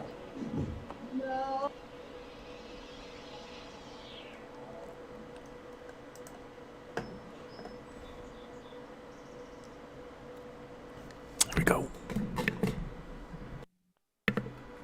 And game two, Acorn switching to the Ken here. I actually think the Ryu was a really good choice there. It was working out. It's just that one option that got stuck into Acorn's head there that they started to use a little bit too much there, and it kind of costed them. However, with the Ken, it's always, with a best of five, with a best of five, you always get the opportunity to test stuff out. So this could also be a test out just to see if the Ken works better for them. Or it could be that the Ryu was the test. In any case, something's going to turn out here. Right now, Dage did a really good juggle there. 100%. Good shield pressure. Ken does great shield pressure, in fact. Very dangerous. There are some setups that can bring the shield close to breaking at full health. So it's something that you got to watch out for. Ooh, yeah. See, that's another thing that you would think about when comparing Ken and Ryu. Ryu just straight up has a move that nukes shields, whereas Ken has input combos that will do almost the same thing. Oh my. Are we just gonna just take the loss on that game?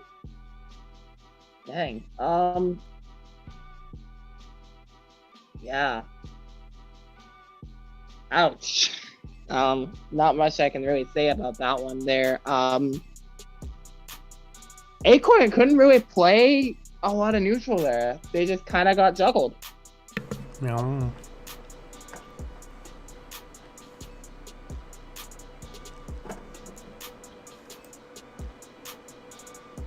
Don't know if they're aware that this is a best of 5. They might have just left for the set there. Yeah, I think they dipped out.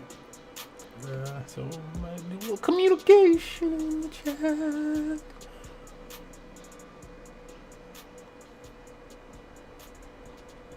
They'll find out after they verify set.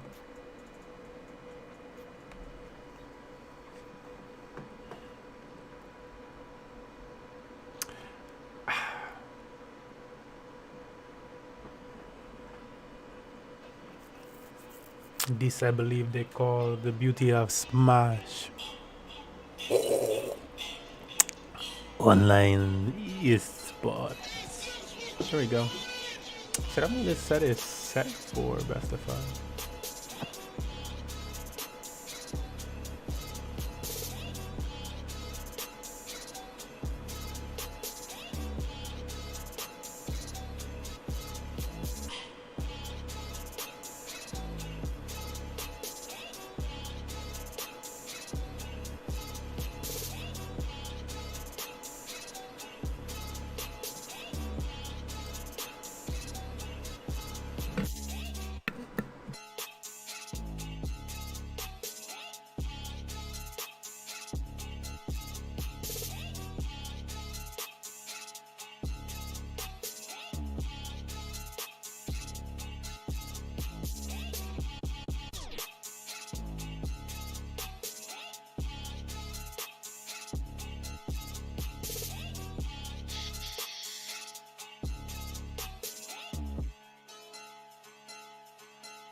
Oi.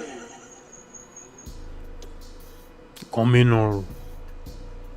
Yeah, it just sounds like a Japanese thing they would say in anime. Somebody boss sitting down with a lovely drink.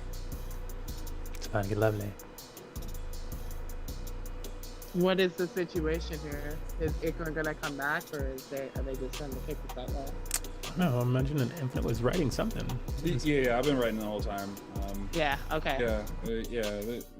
They. I mean, yeah. It's obvious what's happening. Okay, all right. I don't really want to be too inflammatory. Okay. Yeah.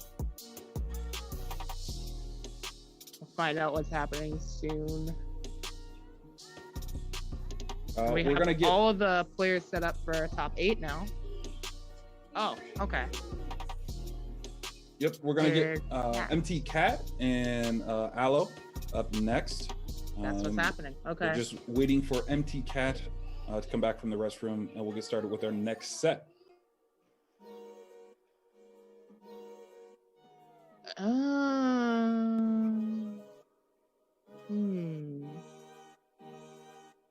Is the bracket set up that the top 3 pooling or whatever you have it on here, is that all the best of 5s then? Is that how it's set up? Yes. Is that why it's doing that? I see. Yes. Okay.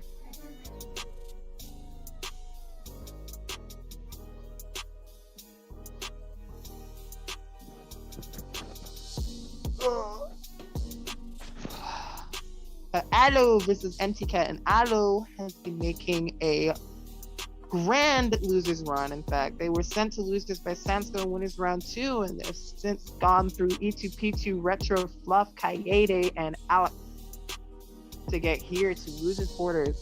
Guaranteed 5th right now, using a majority of Wolf. In fact, all Wolf in losers bracket. This Wolf has been cleaning up for Aloe.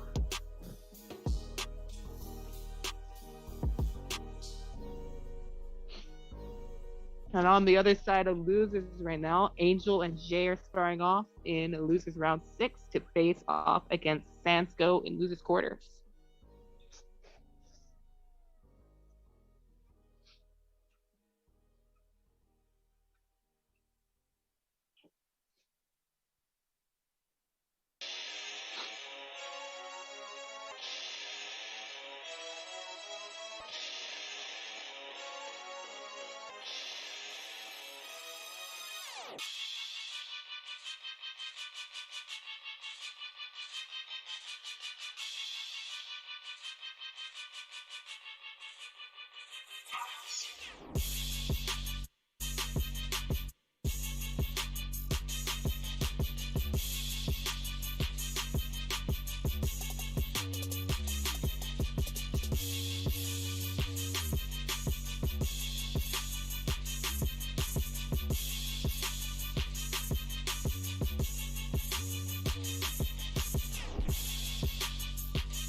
All right. It looks like it's about to happen.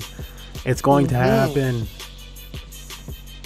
Here we go. Palutena Ditto. Oh, no.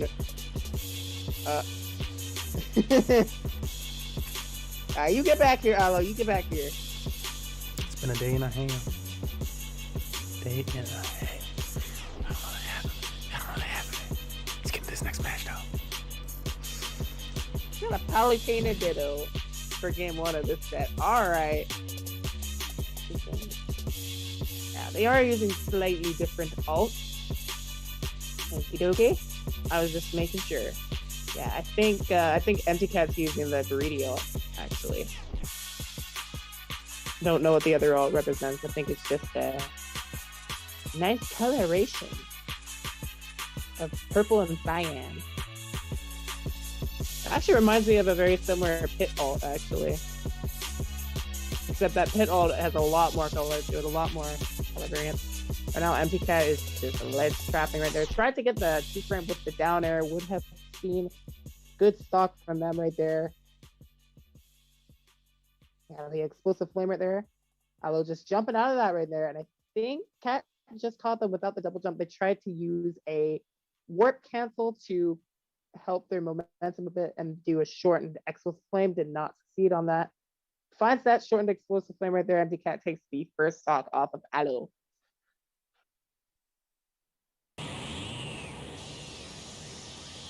Got that last hit of the auto reticle to connect with their backer to dash attack. Death.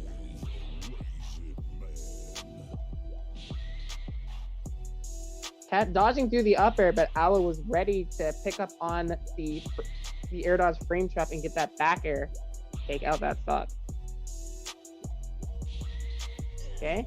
That's picking up on a very nice reversal right there for them. Neutral air, up air, doubling up with that platform assist.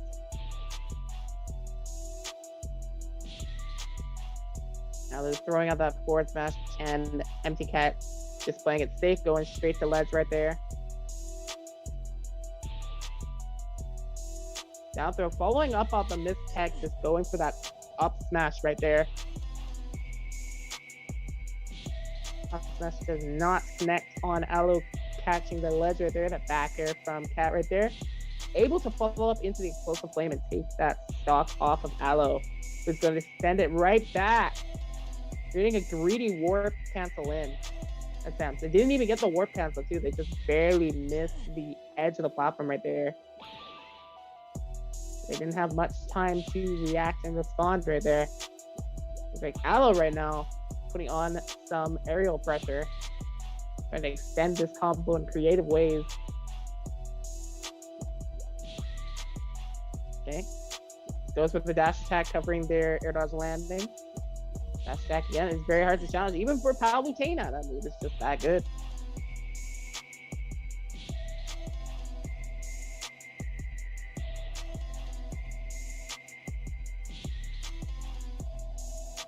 Okay. Cat landed that backer right here. At a bit of a deficit right now, so they're trying to fight hard to maintain this ledge control right now. But neutral getting right through that up smash, gets the back throw, which almost takes out Cat right there. Going high to avoid a 2-frame opportunity. That's the mix-up that Palutena will have to do to avoid getting caught on the ledge. That first explosive flame, almost sending it to another one here.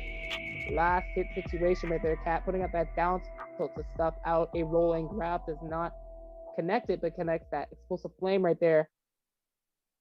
Since one Palutena, both of these Palutenas, I don't think they want to commit, but if one of them commits, the other one is ready for the punish. With Cat, that down tilt on the 2-frame does not follow up for a finisher, but catches that recovery to the ledge with the neutral, and it will take out Aloe's last stop for game 1. Cat just barely edging over.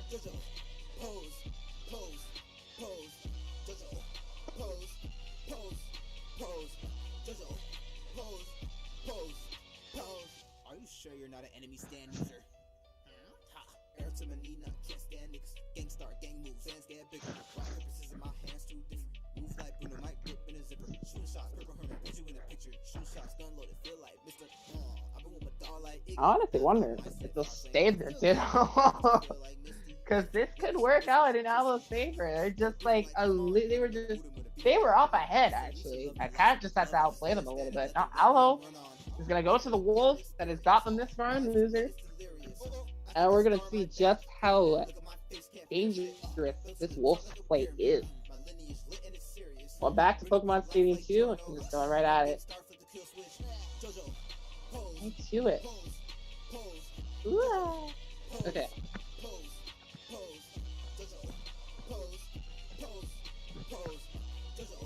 And a dash attack will not confirm to anything for Aloe right there, whereas Cat has already started up some good combos with these neutrals.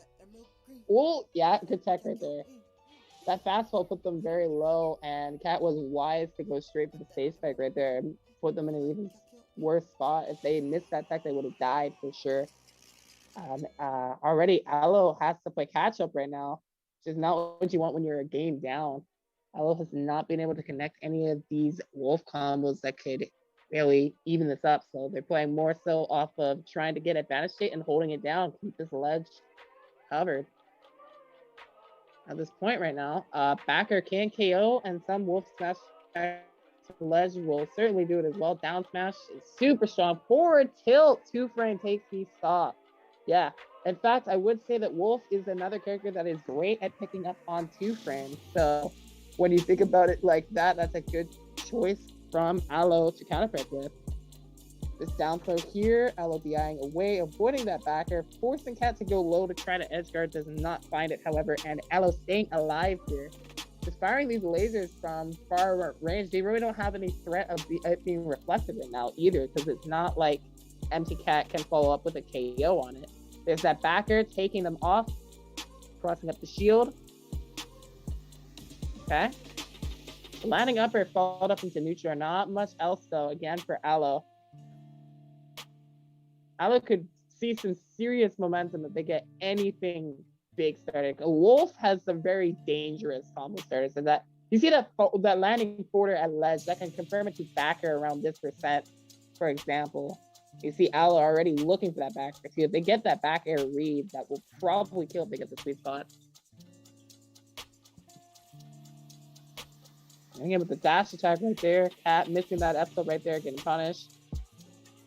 And neutral coming out from Aloe. Yeah, Cat is very well aware of these backers that Aloe is presenting right now, trying to dodge through them and avoid that dash attack, almost kicking them off the stage. Ethel not quite taking the stock either. Cat is just trying to get their way off the ledge carefully. Got the stage positioning now. Take it back to neutral. Couple backers from Palutena send Wolf to the ledge. It's down to 175% at this point. Palutena cannot get grabbed again. Yeah, Aloe looks for it immediately, looks for a back air right there. Gets that back air as Cat has to come in to punish Wolf. All right, dash check. Does not find the grab. But still maintaining this lead right here. Aloe doesn't even have to worry about if their combos are big combos right now either. They just have to get hits, get out. They just prevent losing the stock so that they can capitalize as much as they can off the stock lead with building up percent on Empty Cat. Right? They just straight up tried to get landing forward air into down air. Don't think it would confirm at that percent. That would have also sent them onto the stage, but it might have reset for at least a nice combo continuation for Aloe.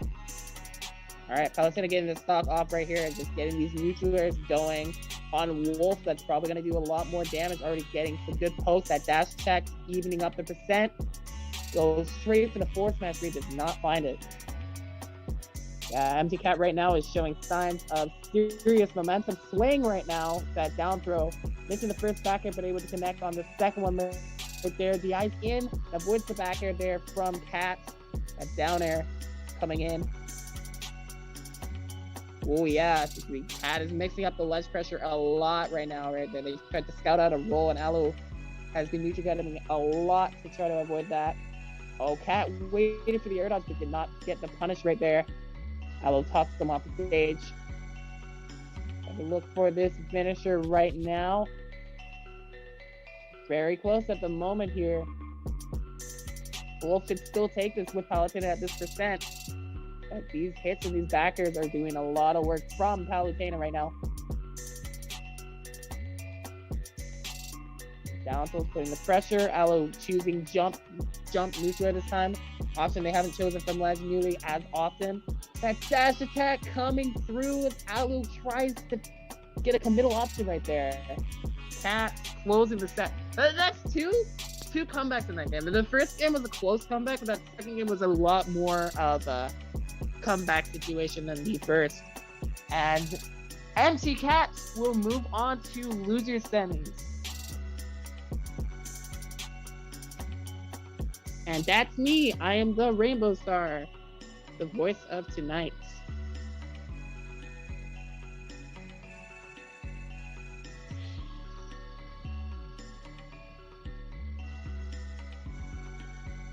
Onward, set the beat off flow. Whoa.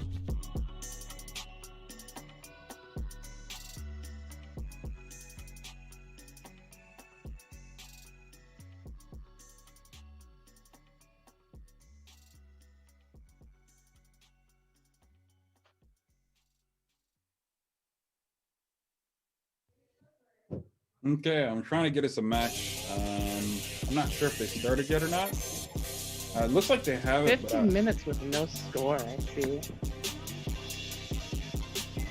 Hopefully,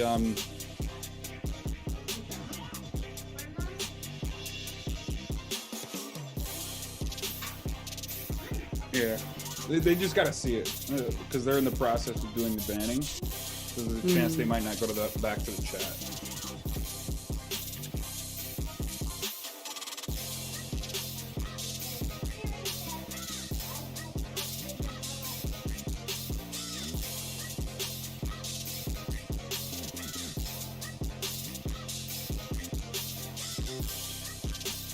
See if we got the infinite looking spick and span yet. Nope. You're a little Darth Vader, or not Darth Vader, kind of the little Emperor. You're a little Emperor. Well, I added, I downloaded the software to edit the camera, so it kind of looked normal. So that's why I was like, maybe you could go back to default. I'll look actually normal for once. Yeah.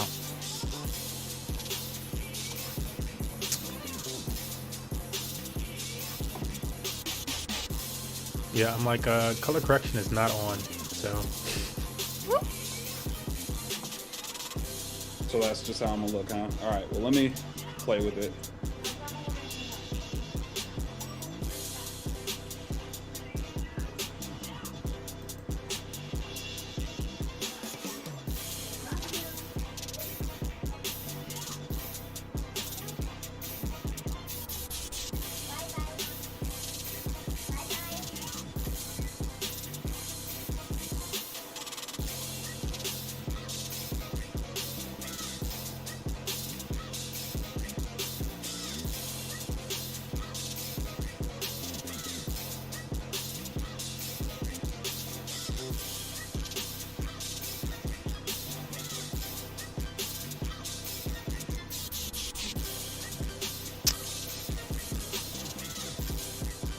I believe they're joining the stream though. I think we got Angel versus Yeet.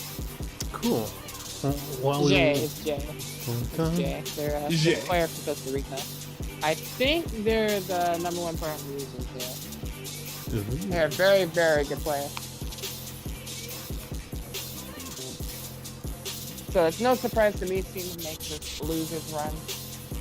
They were the Cuban winners, so they were probably one of the people who kind of got, yeah, things happen, you know. Awesome. Excited to see them play. While we wait for them, we are going to switch up the tunes a little bit to play some specific tunes here with this specific track. Specific.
So we are still waiting for our competitors to reach the ring, whatever they might be. Just check into things on Smash GG.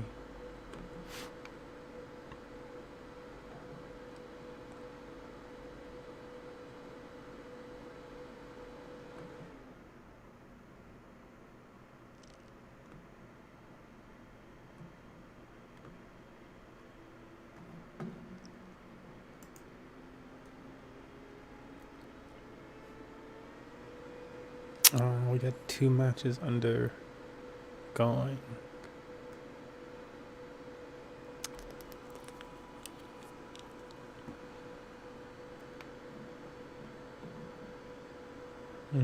So that's correct, right? We're just waiting for this match to end. No, we're waiting for that person to join.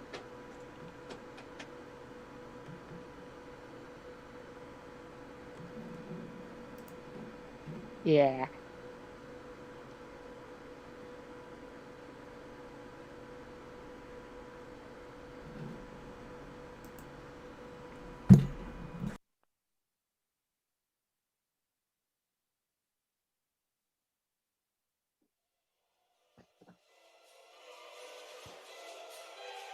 Omar on the come up.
Okay, I put him on a 3-minute timer.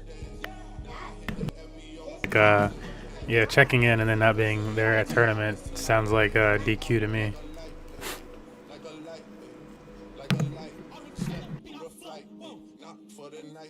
Yeah, hang on a moment. Let me see.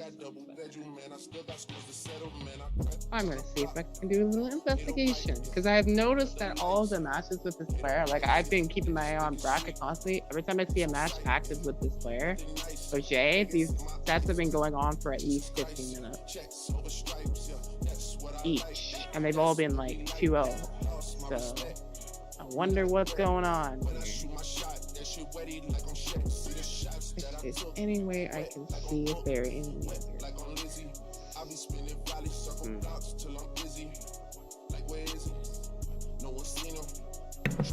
Yeah, because So I'm about to have to jump into arena just to stop the damn arena from closing again, which to me equals that was too long. Yeah, I see what you mean. Um,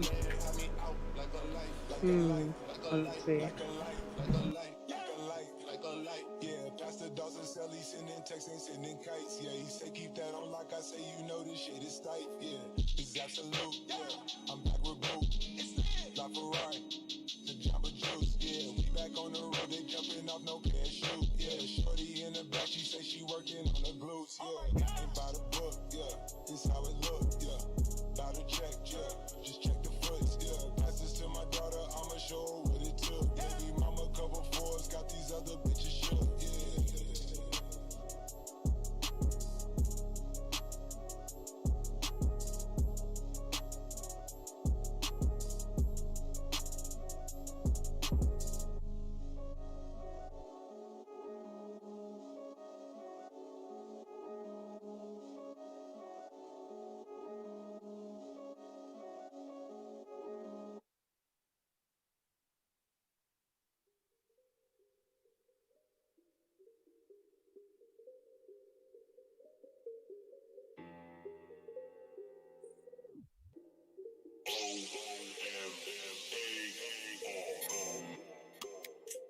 No, I'm not finding anything actually.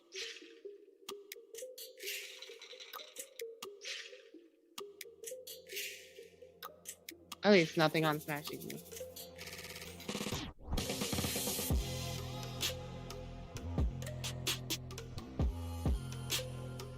I don't know. Oh, is that them? Actually, did they just get in here? Okay, Yes. so anyways, enough of the sassiness. Let's get back to oh my god. Yeah, I was in like the investigator mode. I'm like, no, but I was anyways, getting sassy too. I was like, nah, G.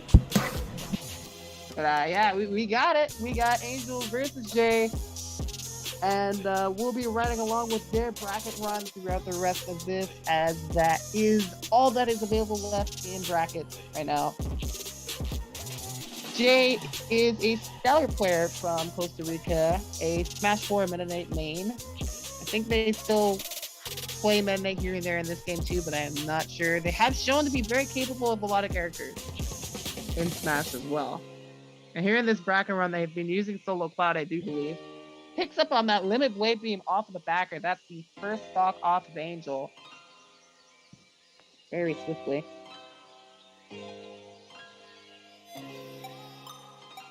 Alright. Angel capitalizing off of that swing down. Tries to get a hard read with that forward smash. That forward smash hits hard, and it's been very rewarding, at least what I've seen for Angel in particular in this bracket. Look at that blazing end. Tries to follow up, but again, that's the thing. It has a ton of hit stun. I think it has the most hit stun of any move in the game. It has around 50 strength of hit stun. It's just insane. That's why you see this footstool pulled off so consistently, right?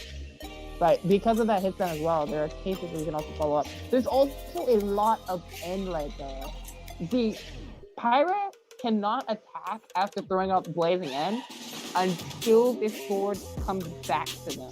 And that's a whole animation that you can't cancel. If you could cancel that animation, it would be very broken. I'm going to say that right now. The character would be very busted. Because that move is incredible for setups, and just imagine what they could do with being able to cancel and having that much success as well. While Jay died super quick there. That's going to even the match up right there, actually. Jay's had a very, very solid lead on Angel here and there. But yeah, that SC is gonna bring it back. But right now, Jay using that platform to scout out and wait for that pro tennis to come through, and they can put out a cross slash to punish. Landing forward air hitbox. See, they're jumping overhead and behind Mithra, because that will put them behind the hitbox that comes out from Photon Edge. Photon Edge, for the most part, covers directly in front of her, but not so much above her. It's a good weakness point to take advantage of. The limit cross slash right there, catching them returning to ledge, and Jay will take game one over Angel. Cloud gonna do what Cloud do.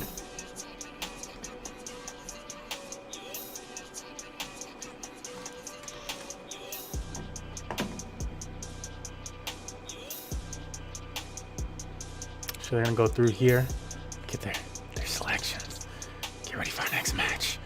Whew.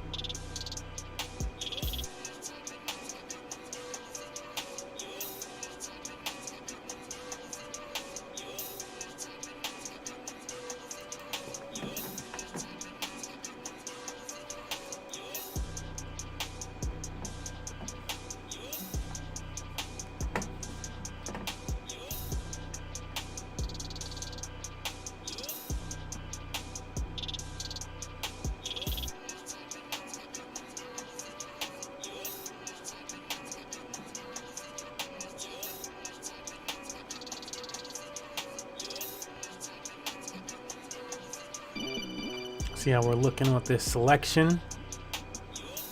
Got our stage bands coming through.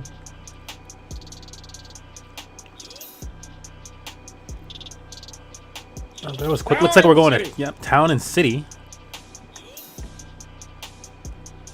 And we're ready for our match. Up with a little confirm of the stage. You got one person having to go back and actually change that map, not rely on Sakurai to give you the one that you guys just selected.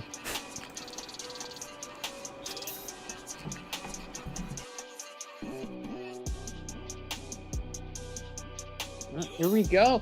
We got a character switch from Angel here. We've been going all Pyra Mythra run. I'm pretty sure if I can always just verify that by looking at the bracket here. But yeah, Palutena coming out. Town and City for game 2. Begin.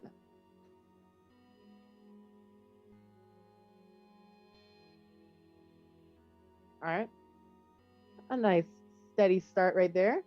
Going to be quickly answered back right there. That order landing confirming into the climb hazard right there.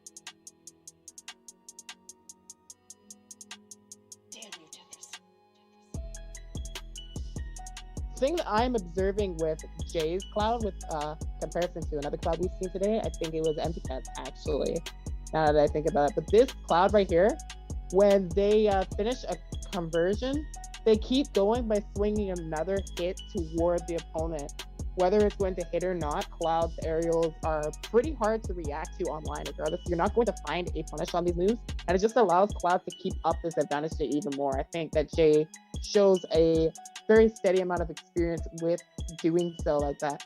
You even do that off of like Limit Blade Beam. Backer is just so free to throw out, honestly. It's a really, really solid move. Okay, and we're gonna catch on that landing right there. Gets that stock right there with the up smash. That cross slash 2 back air. So every interaction, every time they win neutral, there's a backer coming. And in this case, when they know that they can't extend, they just retreat to center and charge limit. Especially when the limit gauge was almost full anyway, they can get a big punish coming soon right here. Limit Blade Beam, a great disruptor as it lasts for a long time there. Just dodging over auto reticle. If you fake out auto reticle will not home in on you. It will home in on the place that you were, which leaves Palutena with a massive opening. A big thing that can be capitalized on. Whoa, the backer tripped right there. That was so spooky. And the backer confirmed, like, whoa, what if backer actually did confirm into the limit cross slash? Would have been very dangerous. However, luckily for Angel, they were able to fall out of that one. However, still taking this damage. Cross slash just does so much with or without limits. They took 20% from a normal cross slash there. Trying to pick up on the stock right here. Tried to find the down tilt, did not succeed there. Limit is charged. Gets the drag down on the neutral air. That was actually kind of a clutch moment. It didn't even take the game, but that was just clutch in the moment because that drag down neutral air that converted into the kill prevented Jay from finding a cross slash. However, that won't stop them from finding the kill here with that up smash, closing out the set. From Jay advancing to losers quarters to face Standstill in the next run.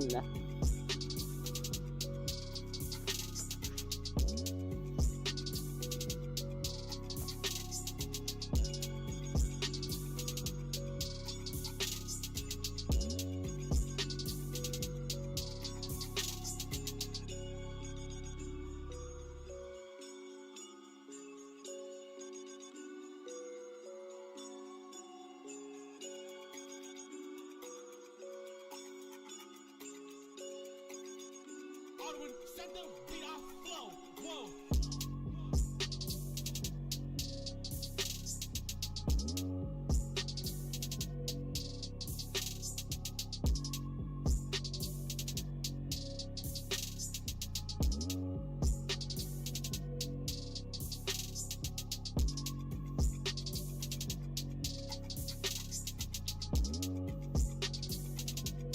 So, while we get this next match going for you guys, I know the Infinite's working on that.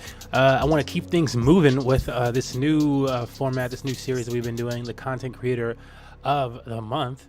And so, again, the third time today, our Content Creator of the Month is Barelli on YouTube and other social media. You can find them at B3 RALI. On social media, and Barelli on YouTube. Worth searching, worth subscribing to. Doesn't make a lot of noise type of content. It's all good content when content comes out from this creator. So I would very much suggest searching them out, giving them a follow, so that they feel more inclined, get a little bit of encouragement behind them to share more content like this with the world. And so here is our final piece that we have from Barelli today.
Man, had a real Kingdom Hearts feel to it. Oh man, That's beautiful. He's got another piece like that. It's like a little deeper. It goes it gets some emotion to it and stuff. And I'm like, wow, you were. And I met him just popping into one of his. He was an early D-Live, semi-early D-Live stream with me first year. So I met him on D-Live. He's popped into the stream and we're just vibing with him, and we just really kicked it off. And yeah, he was just making the animations then, and I was like, he was doing this battle which he also hasn't released. And it was this battle between it looked like something that you would see. It looked like a battle from what anime am I thinking? Black Clover. It looked like a Black Clover anime battle. They were battling between these trees, and there was just really quick animation shit. I'm like, this is fucking wild. I'm like, how did you make that? Just curious. And he goes into showing me, and he was doing it. He does it all with pictures that he creates. So he creates these little pictures, and then he duplicates them and stuff. And they're little really shabby looking art pictures, honestly little circles and stuff like that. But he duplicate them and stuff millions of times, just so many duplications to create this stuff. And this is something else, dude. This is Minecraft creations. So big shout outs to Barelli, our content creator of the month, and their awesome content which they allow us to display here. Yeah, and just to say that was very beautiful. I'm really starting to like more appreciate. I got to see more of these. I'm more appreciating the lineless kind of watercolor style to it. Mm-hmm. I think that's really clean animation. Yeah, it's got a really interesting style of animation. Again, I'm always happy when they send me something and like encourage them to send me stuff because they don't release anything really. It's like very few of their animations are actually released. Those animations right there are like I've released them, and then like I think I've talked them into releasing like two of the other, like yeah, two of them. Two of like I have like four of their animations tonight, and I talked them into releasing like two. Talked them into.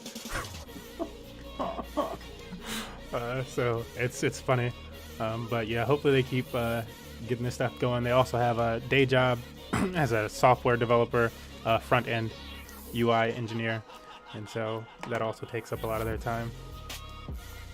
Mm-hmm. Yeah, that makes sense. And also Latino developer, so like shout out to the Latinos. Oyo.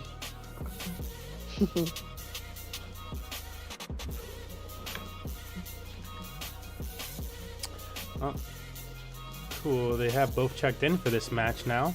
Yes. Choosing characters. Okay. Yeah. He's only got 1 minute left, by the way, so he needs to join that lobby.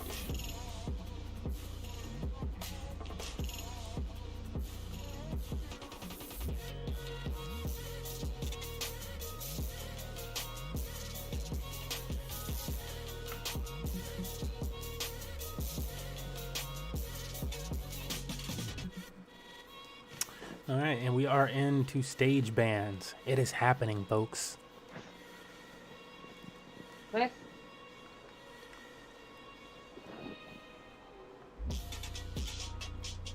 I'm just like, look, Infinite, if you're not gonna be able to fix your camera, you need to let me know so I can make you a little Star Wars looking beam thing. Like, at least get it the theme. Can you refresh it? Refresh it. Yeah. Can you refresh it? Like how so? Just like refresh the input for it.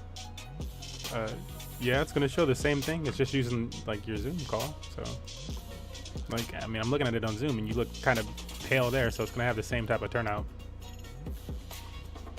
All right, I'll keep playing with it. Like, I mean, you don't have to keep playing with it. I was just like saying, you know, I would adjust the scene to you in the future.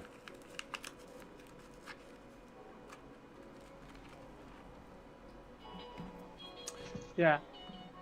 I think since this is all like streaming into like the next set and such, I think you should probably tell them that the winner should stay in the arena of the set, because I don't think they got the message last set. And that might have saved a bit of time. Yeah. But it's all right. Facts. Hey, yo, Zordon, stop.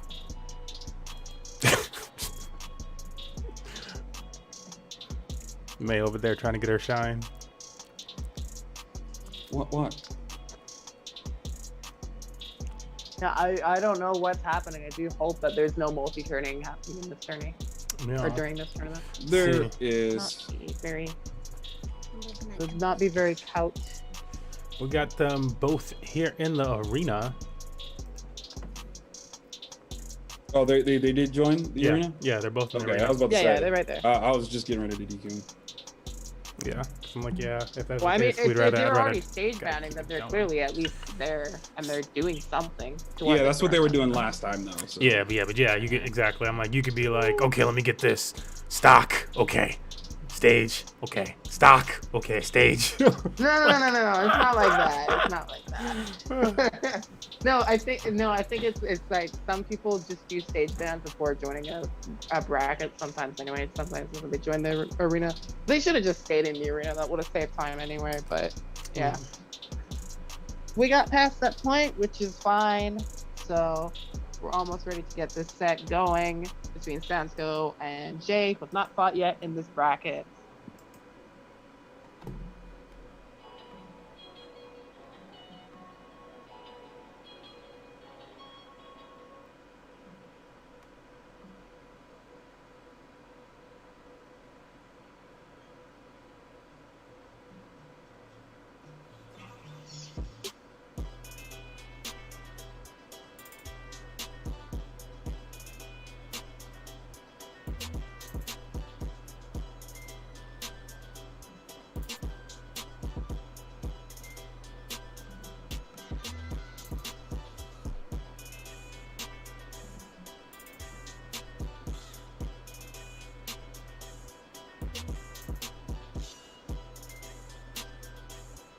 All right, I'm gonna cut him. He's clearly kind of doing some other things. Are Yeah. you sure? Yeah.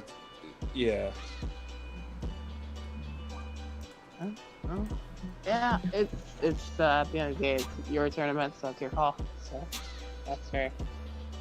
There's proof. I just, without making it too crazy. See, yeah, I'm like, it's a shame, but yeah, something is obviously happening. For these type of times, we're about to be going on like their second or third set in a row where it's gonna be like 20 minutes or something like that before they start. That's just unacceptable. Wait. If they were in another tournament right now, they would be in another arena right now, actually. So I Yeah, don't know but you could have multiple systems. Yeah, I suppose you could. I don't think Jay is like that, but I don't know. I don't know this person very well, to be honest. I'm like, all it would take for me is to use my girl system. And so I'm like, I wouldn't put it past anybody being able to just put that other system down. Yeah, maybe we shouldn't give Wi-Fi Warriors ideas, because then they're gonna get more people are gonna start alting, and it's gonna get fucky. So I don't know about that one. Ooh, I really hope there's nothing going on here. You know, so He's ready to play, but I don't know. yeah, we are moving on to the next set, which will be Sansko versus MCAT. MTCAT. That's no tolerance this round.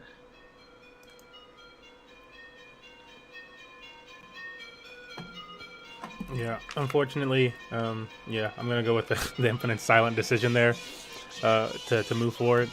I was second that one just because, yeah, so far we spent like over 40 minutes on this player has really quick matches, which is great, but then we got like 40 minutes waiting for you in between these matches alone already. That's a lot of time.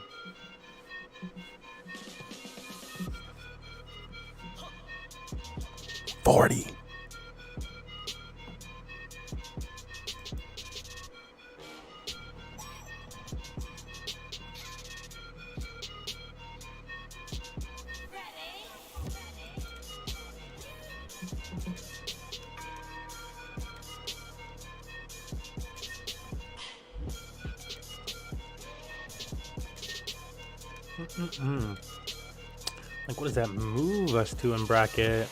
Losers semifinals. Eaters. Eat.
Unfortunately, we might have the similar situation with this individual.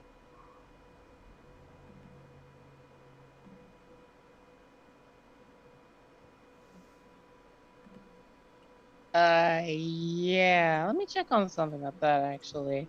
He So I know says this hi, person though. usually regularly enters another tournament on this day, and this is like not a tournament they usually enter, so they might be trying to DQ out of that one because they thought they might have been finished with this one already, but I don't know.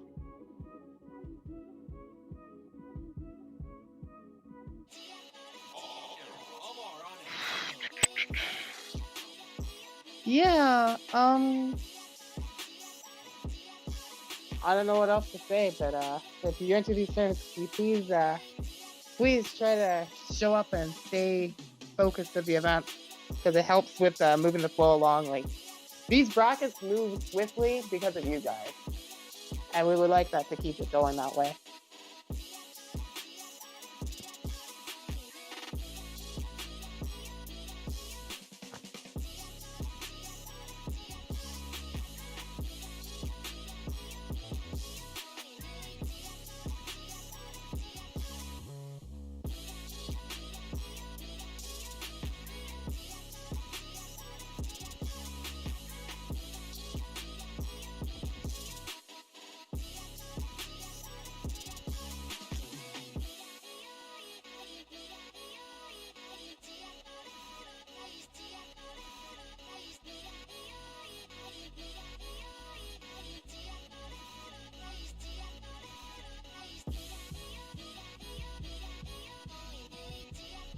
Oh wow, today I learned that NTCat is also from Costa Rica. How about that? That's two really talented players from the same region. Interesting.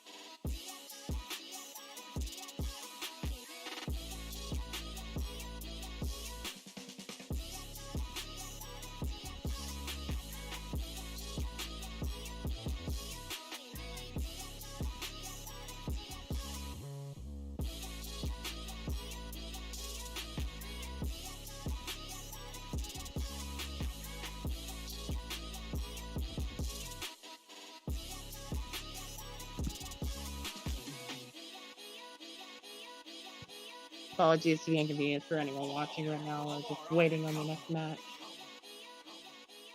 Emma has started.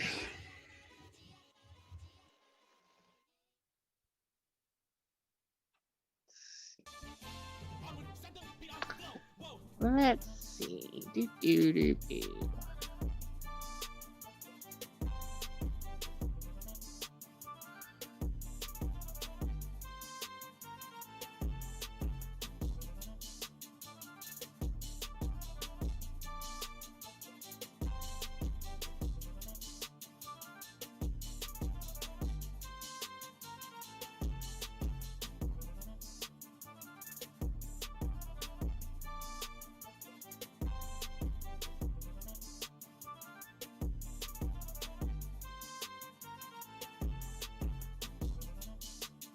Yeah, just a heads up, as it's been said several times already, we like to keep these events moving. We like to be generous. We don't have a problem if you multi-tourney, but if you start hanging up our tournament, we just have to keep it moving. So I understand that might make some people mad who've made it deeper into the tournament, but we have to keep it going. As Smurf has said before, you know, we're like kind of 15 to 20 minutes behind because of that. Yeah. Also, to clear up, this person's not entered this other event, so I don't know what it is. It's just something. Maybe it's just something's happening in Costa Rica right now. I don't know. No, there's somebody providing proof. I know. No. I'm talking about this specific player. I know this player, and their tag is not registered in the other bracket, so they're not entered that. Gotcha.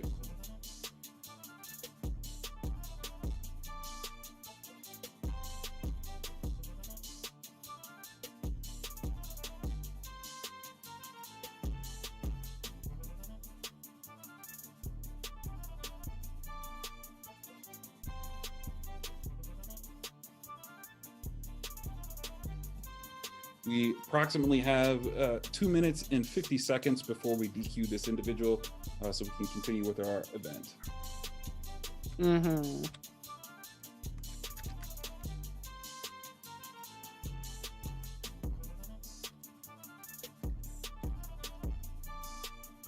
Sunstone might make it into the money for free today.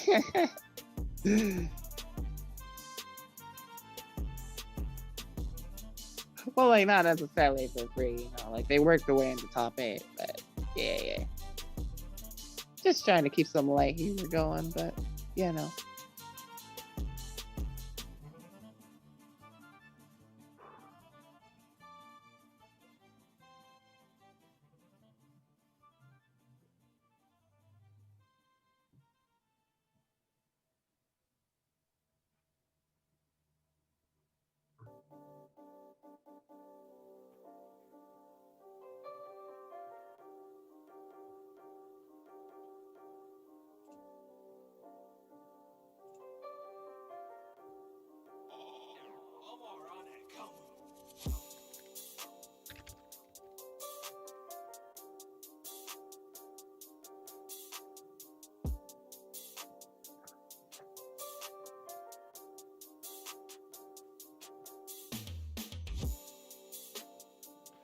Again, approximately 1 minute and 20 seconds.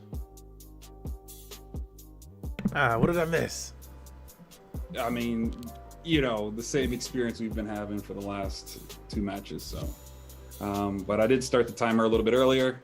We're approximately 1 minute and 6 seconds from a full DQ.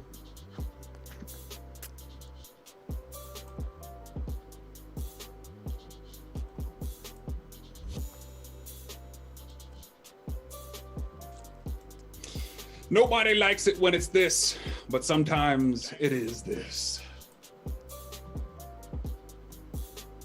Oh, Ain't no way he just got in. Holy cow. Okay. Wow. I see. Multi-Rex.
All right, we've made it through all the different stuff. They picked the stages and so on and so forth. We should be getting started. You can't go! All the plants are gonna die! Okay. yeah. I don't Thank need to. you. Thank you to those who have been watching and just been waiting for staying patient with us. We are back on track. We got losing semis here between Sansko and Empty Catch. Here we go. There is a timer on screen. You have 15 minutes to finish this match before the ship blows up. You can't go! All the All right. plants are gonna die! Just aside. Alright, Cat dodging away to the ledge of there. Sansko looking for a hard read up smash. Any hard read would be very beneficial against Palutena. His character can be very hard to win neutral against at times. Backer right there coming through. Sending.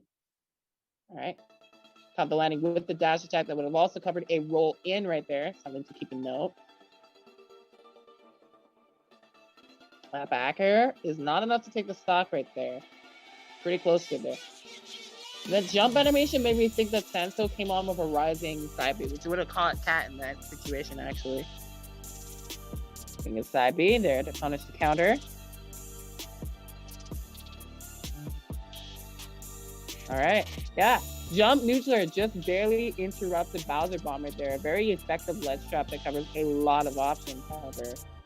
That helps Cat in that situation, and they got a nice reward of combo for it as well. 56 finishing before losing that stock to the downer coming down from Sansko. Alright. Landing near. Got 45% caught. Cat above a little bit extra with that neutral. Whirling Fortress out of shield. Close that mouth. Sending the auto reticle directly at Sansko. Back air. Sansko defending himself really well with that neutral air there, as Cat is covering a lot of options at ledge with the choices that they're making right there. Alright, up tilt. Just catches that back air on the shield. Sansko taking that second stock off of Empty Cat there. That up tilt almost doing it, but not quite.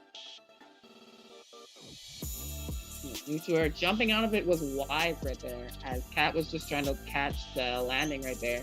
If they had air dodged, that explosive flame would have taken the stock off of them.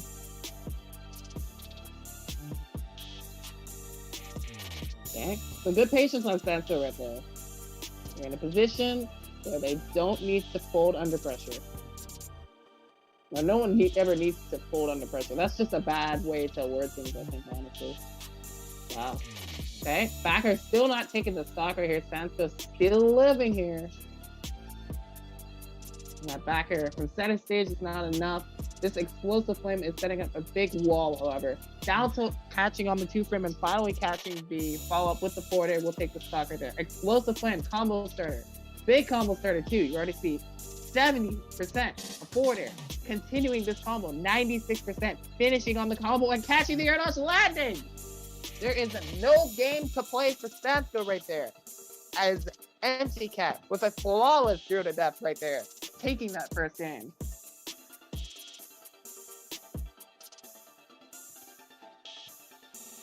If you gonna do it, that's how you do it. Palutena has the landing covered.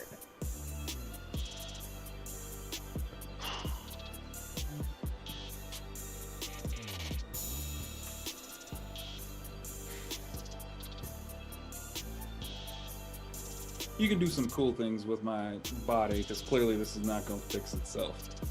I've been trying and trying.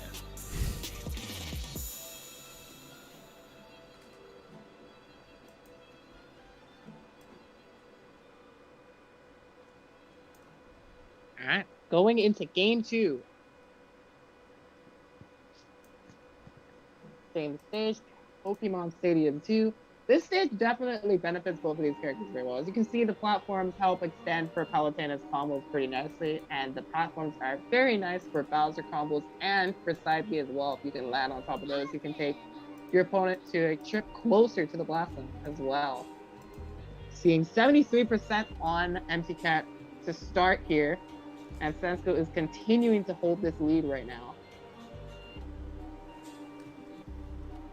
You notice the way that they do that Bowser Bomber there, it does shield damage, but it doesn't break the shield because they are positioning the Bowser Bomb to land on the ledge. So it doesn't break the shield entirely because it only gets the side hit of the Bowser Bomb. But if they position it to cover neutral up, they can certainly crack a full shield, which is always something you've got to watch for when you're getting up against Bowser.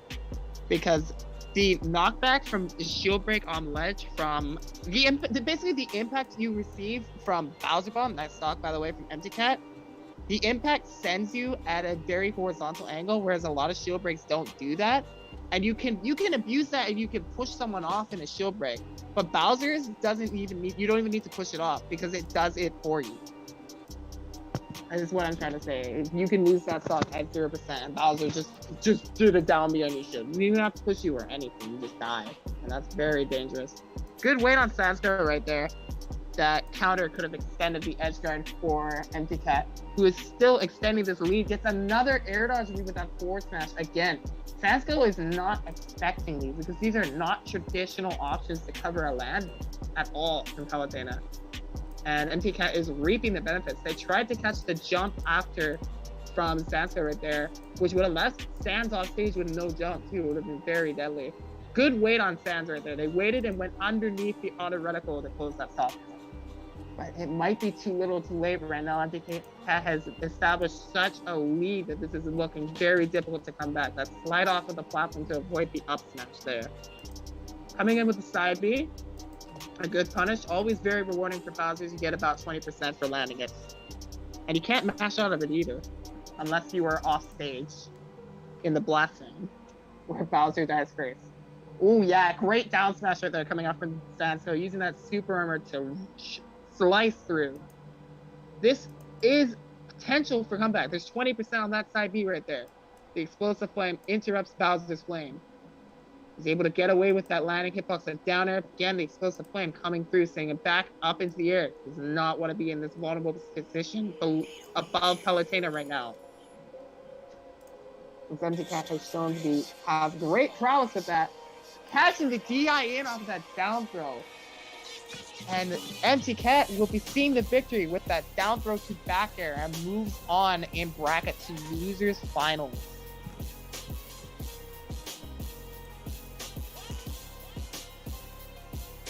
It was a good effort from Sansa, though. I feel like if the lead wasn't as established in game 2 as it was, Sans was showing that they had enough power in them to make the comeback. They were doing really well on it, too. It was just a very big challenge after NTCat had applied such great pressure at the beginning of that match. A good set from both of these two. Up next, we will have the run back versus MTCat and Acorn, actually, because Acorn is the one who set MTCat into losers.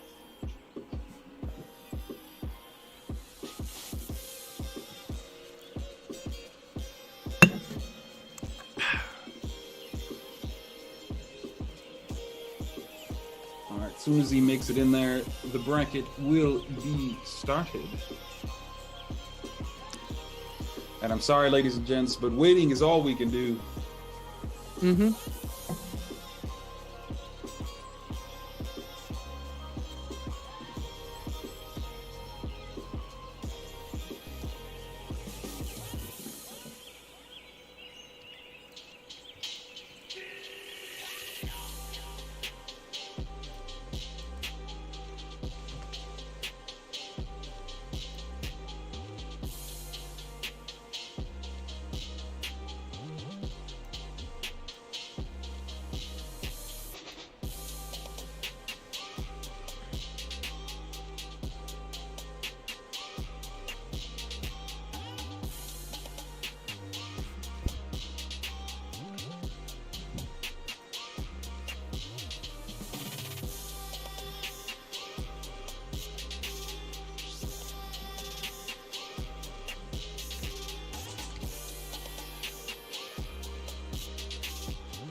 Yeah, that's not the spot for you to be hanging out.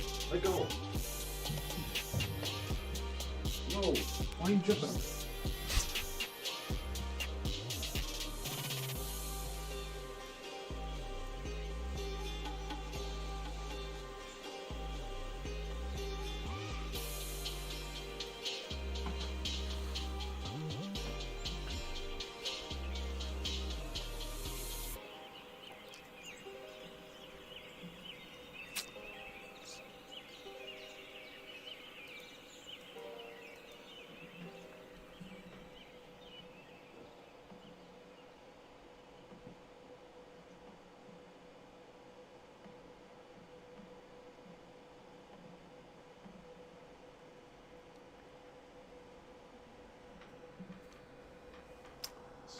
Looking for the Acorn.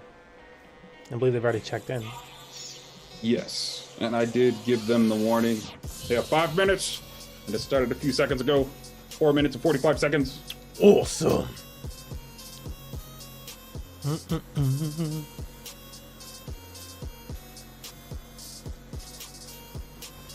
And we don't like to do that, but you know, sometimes it's just like that.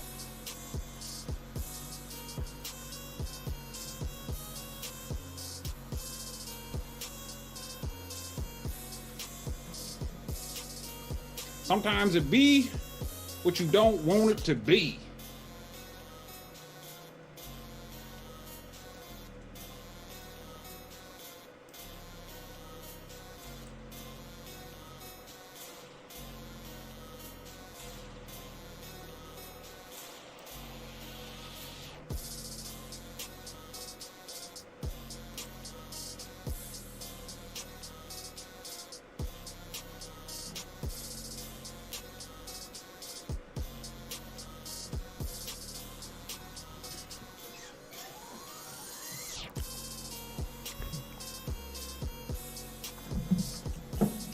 Will it well be Ken versus Palatina?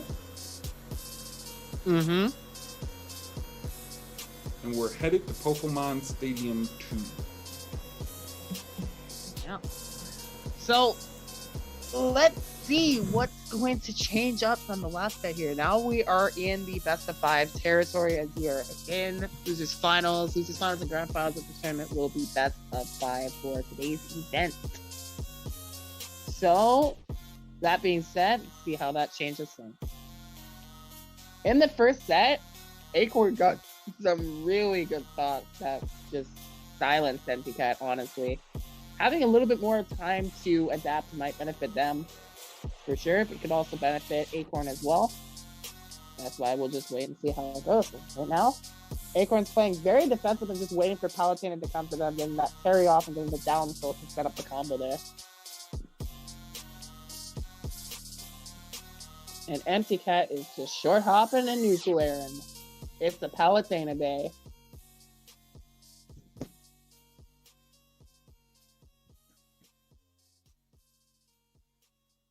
Okay. A lot of evasive hit and run movement here. Empty Cat is trying very hard not to make the same mistakes it did in the last game. Oh yeah, you got air dodge out of that. Very good recognition right there. See, if the Ken player can't confirm the stock into a forward smash at that percent, your best option is definitely to air dodge right there, because they have to commit, they have to jump and do the downer, so you have enough time to dodge and get out of the way. So that's what the recognition means right there. Acorn without an air dodge right there. Empty Cat tries to catch that neutral air, goes a little bit too deep and loses the stock for it. 144% on Acorn, however, can be quickly returned to with that up tilt from Empty Cat, taking that stock right back.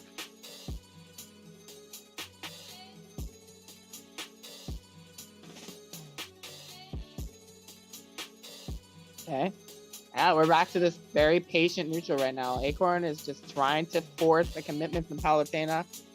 I think in particular they can play off of the landing hitbox of neutral air if it's not spaced correctly, and forward air has a bit more lag on it, so they might be able to anti-air it out of shield as well.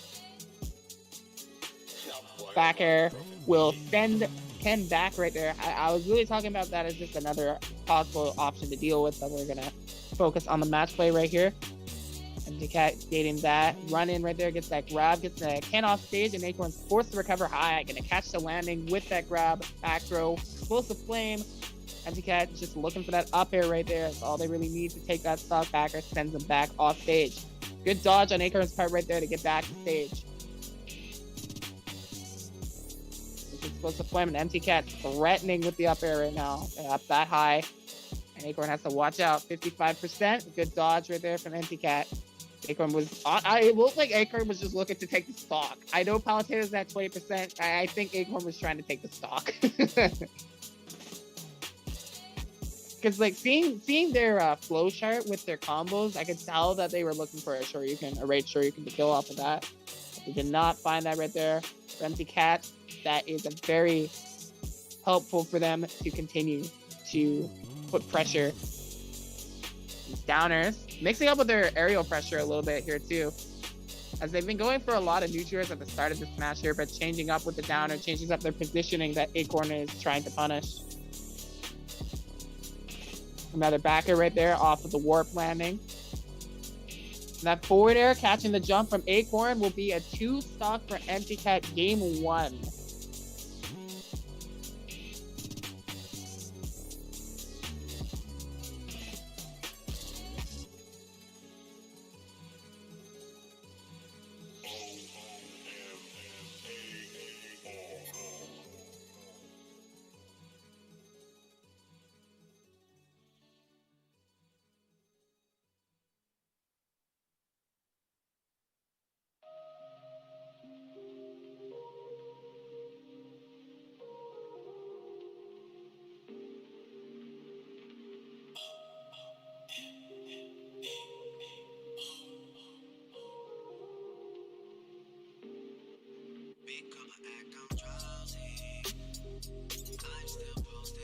All right, into it. Yeah, going on to the next game right here.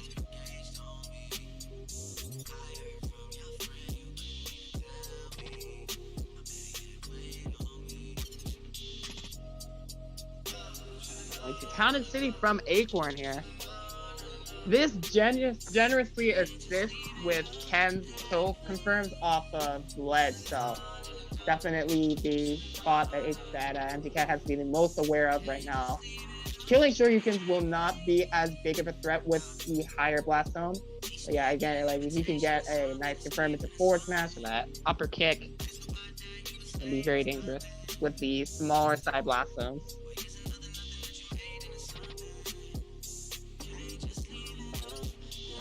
Okay. Hey, just see that grazing on the shield from that neutral, very well spaced on empty cat's part right there. Using that focus attack was a great response and a good answer to the pressure from empty cat right there, as they're able to land after that and get that whole stock conversion right there. I did say that Shoryuken wouldn't be as big of a threat, but don't count out that Shoryuken would still be at least some presence of a threat right there. Okay, choosing the high road right there and air dodging on the landing to avoid that back air from Empty Cat right there. Empty Cat, they tried to counter out of the combo, but was not successful in that regard of getting Ken off of them. It's just the combo finished. And now Empty Cat has, they're trying to get some semblance of control here, but Acorn is just not letting them have it. Another Shoryuken stock taken.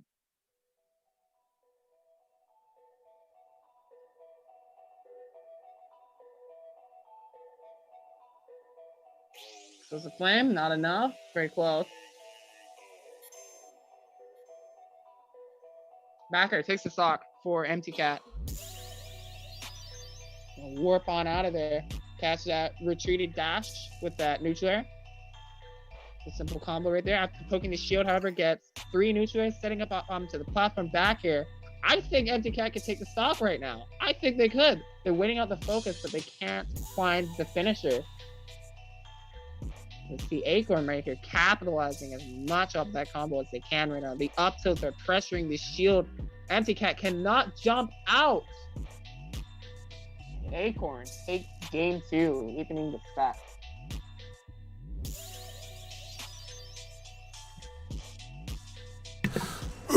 Cool. Okay, maybe not. But good set.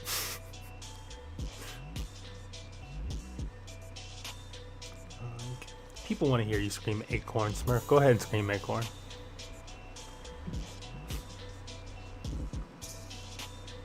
That's why I'm screaming.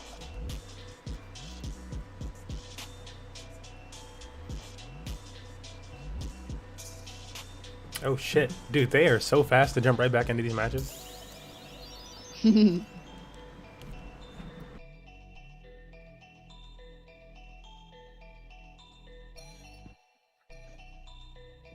Okay. So this game 3, Empty Cat sees no real reason to change the stage here. Seeing a lot of comfort on Town and City right now.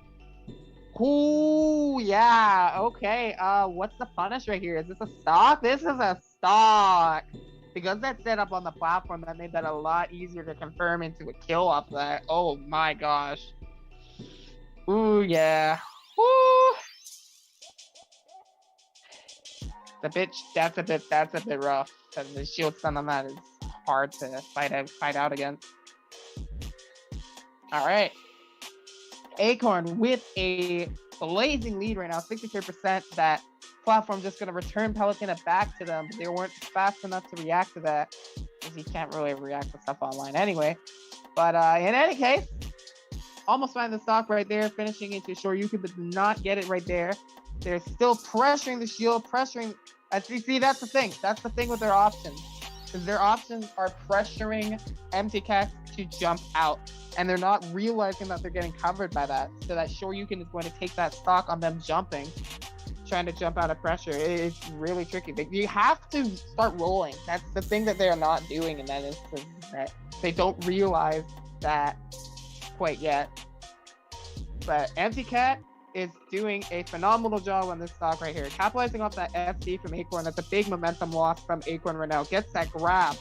Got the neutral air, anticipating that second place was really smart right there. Acorn avoiding that up air, but still not getting any chance to do anything at the moment here. There's going to be another stock off of Acorn that didn't even get a touch on Empty Cat. And the game is back to even.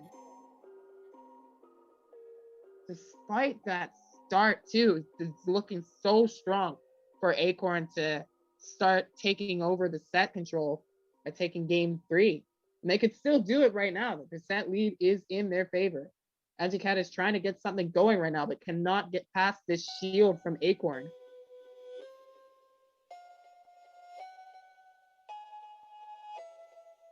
I'm trying to just get this setup going. Just get this setup going. If they're thinking, if I can get this neutral air going, I can even up this percent. Dashing in for the grab. Acorn does not take that kill right there. So, MTCat still in good graces. Not for much longer. Acorn, at this point, can capitalize and get the kill. MTCat has to keep their footsies up right now. These neutral airs slowly picking away at Acorn's shield. They're trying to fade very safely away. They baited out that Shoryuken, but they weren't able to punish it.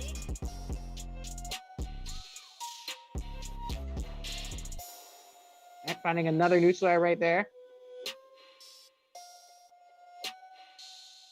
Just have to play it very safely right now.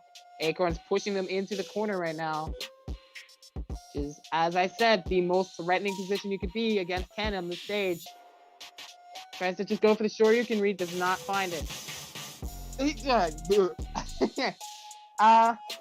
know, you kind of just threw it out, but like when I'm thinking about the position that MTCat is in, they're on the left side of the platform. They tried to get up attack, and I think they could have used, if they had timed it correctly, get up attack could have avoided the Shoryuken. I think what they needed to do was wait. The placing of where Ken was, if they had rolled in, Ken would have auto turnaround Shoryuken. If they knew to get up, the same thing would have happened there. And they didn't have enough space to roll to the left. So all they could really do right there is just hope that they can time their get up right at the moment that they're going for the Shoryuken, that invincibility can come through for either a neutral get up or a get up attack. That was a hard position to be in right there, and a great setup for Acorn.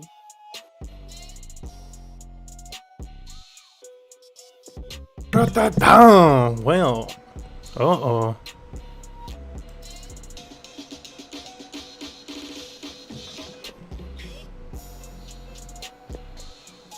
Got a 1-1. 2-1, excuse me. It is indeed 2-1 in Acorn's favor right now. Let's get it. It's gonna be taking the left side.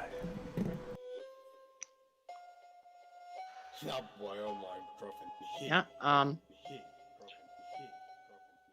think unless MTCat wins this, I don't think we'll be seeing another stage in this set. I don't know if there's gentleman's clause in this rule set actually. If there is, then we might gentlemen it, but I don't know.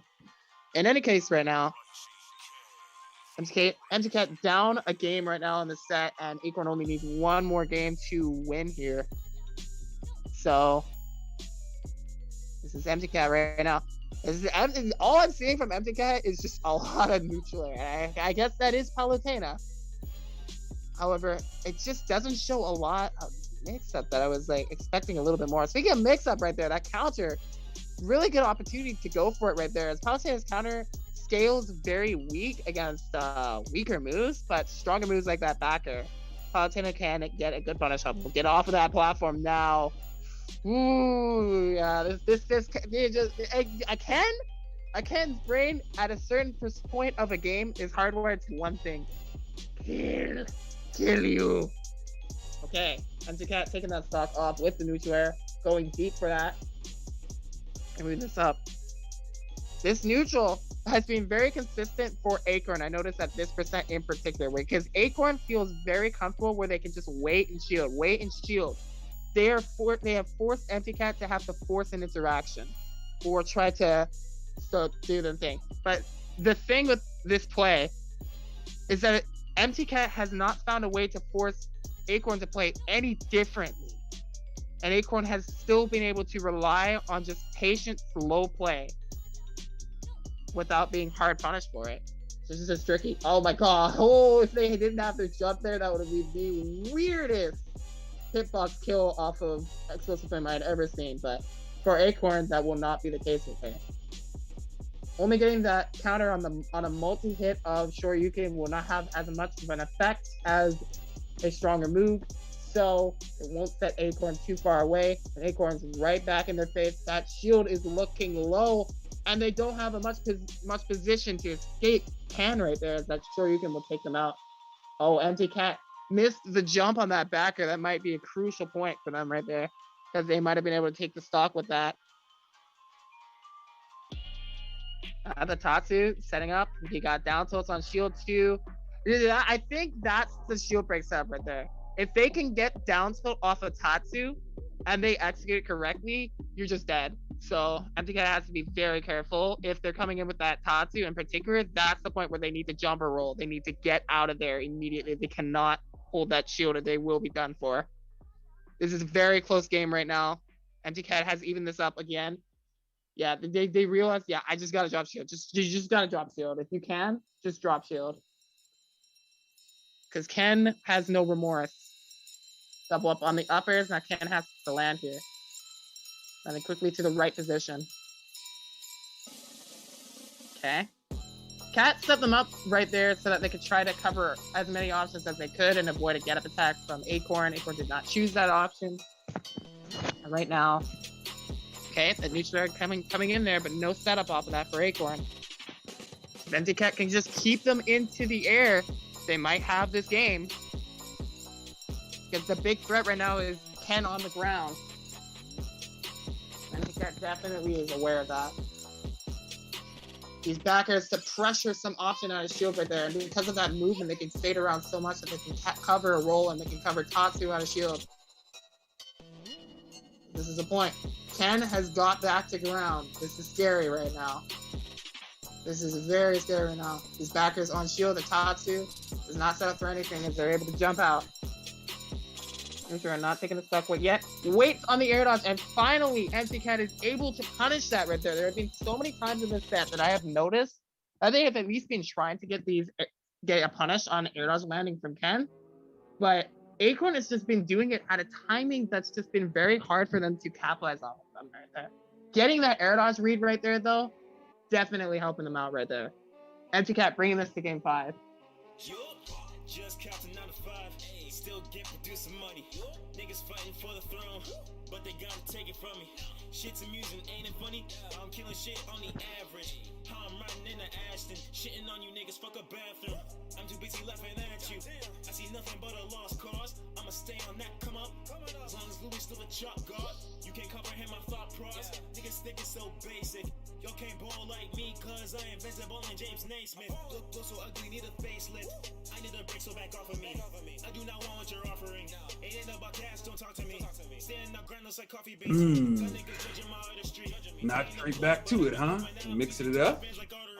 People wonder how I'm spitting and I don't even have a booth. You niggas lose. Y'all cannot match the kid. Your pocket's skinny like a luge. I got the juice and the ingredients. Does this tournament have DSR, Dave Stupid Roll? Yes. Okay, then they can't go back to Town City because that stage is automatically banned now. That is the stage that Acorn just won in the last 2 games, so Acorn has to pick a different stage. Well, I mean, technically, I'm not Big Gentleman.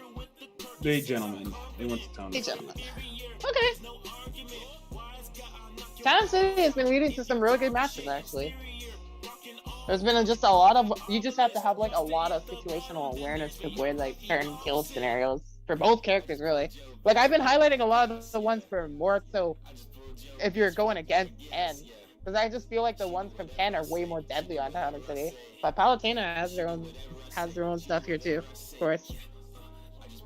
Being underneath her is a situational awareness, or being above her is a situational awareness thing. And if you're above her and you're around like the left or the right platform, that is a much more deadly spot because you can jump off of that platform and up air you way higher, which can kill you way sooner. Like from the middle platform too. See, Anticat almost got that right there too. I think that might have taken the stock. Okay. I actually really like what Acorn just did right there, and I might implement that into my play. That just looks like such a simple and effective solution to explosive lane.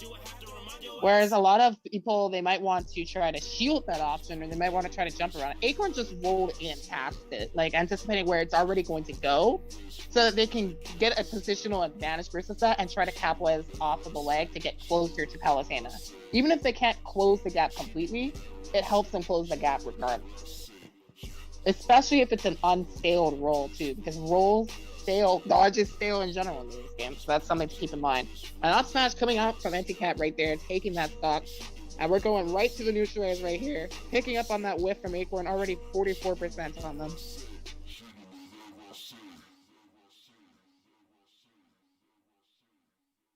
All right, the neutral air to forward air. They've used their jump and their focus. Empty Cat just look for that big punish and not get that forward smash correctly spaced, however. And Acorn finds their way through to take their own stock.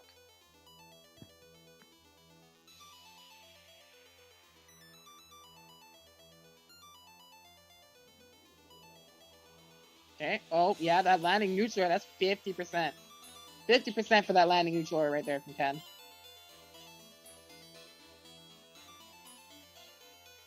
Okay. Got the jump in there with that backer. And those platforms are going away right now, so that's enhancing the advantage for Anti-Cat is what I'm trying to say there. Because it was pulling Ken away from the stage, and already Palutena is covering that. They're getting closer. But we're back to neutral right now. Trying to open stuff up right now. Anti-Cat is playing very Mosquito-like right now, just trying to harass Ken up close. That setup is so... Well, when I watch Acorn, I feel like they have like 1 or 2 kill setups, and they just work so consistently for them. And then that caught that dodge away right there. Acorn having the stock lead right now, and Anti-Cat needing to take this stock to even it up. There's the up smash to respond. Caught the top 2 going high right there. And this is extremely close right there. That neutral right there.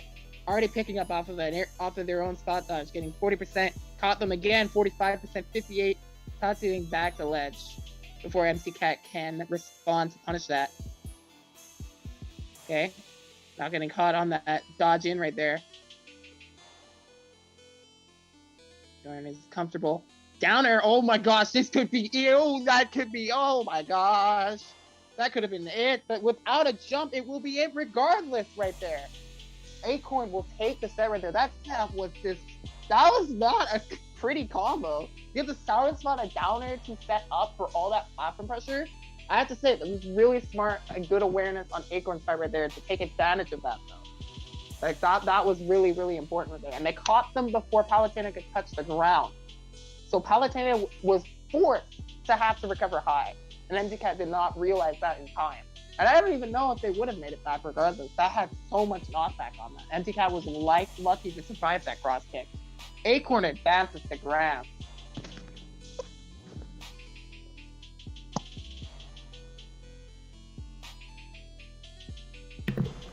Ooh. Well, we got our grand finals set in place. Acorns will be advancing to grand finals to face Dej.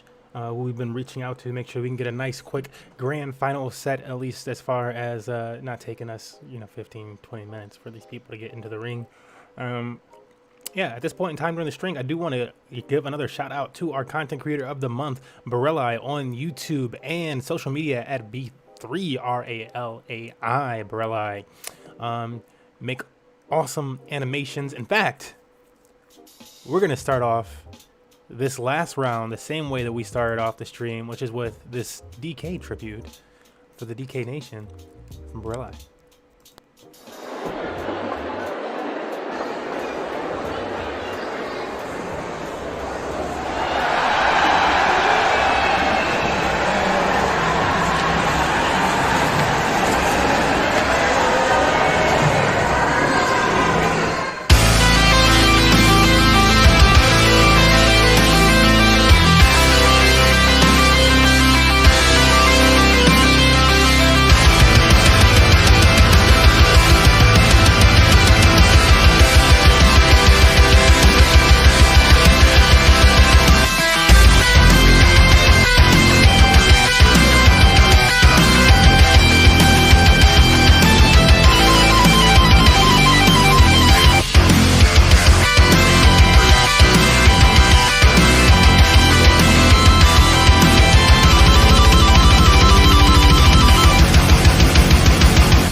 pure viewing pleasure.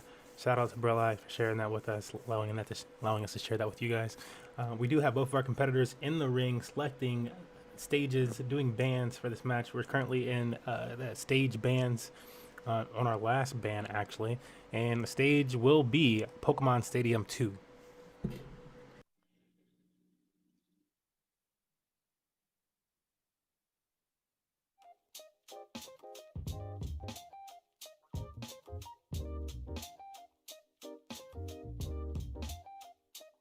All right. We see from Acorn a switch over to the Cloud. We're seeing an all Shota run from them tonight. I have not seen this character come out from them at all. Maybe they used it earlier in bracket, but I think this might be a counter pick for the Sonic because it has not been easy going against Stage so far for Acorn. So they gotta try something new, perhaps. Here we go. Stage starting off on the upper swing, for sure. Being on the winner side of Grands right now, and also being slightly up in the percent right there. They're able to avoid getting hit by that cross slash off of the forward air.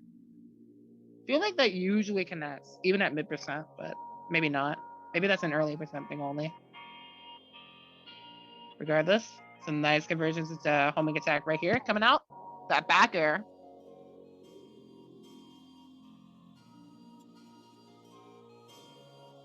Okay. Oh, that backer. Almost doing it right there. I just commented on a backer. Another one coming though. And a forward smash. Capitalizing off of that recovery. Not lead snapping. That's the tail of Cloud Strike. Alright, gets that grab up through to up air. Only 21%. But that's the thing for Sonic right now is any hit conversions is good extra credit because all of his conversions can rack up that damage. 63% already you see on Cloud right here.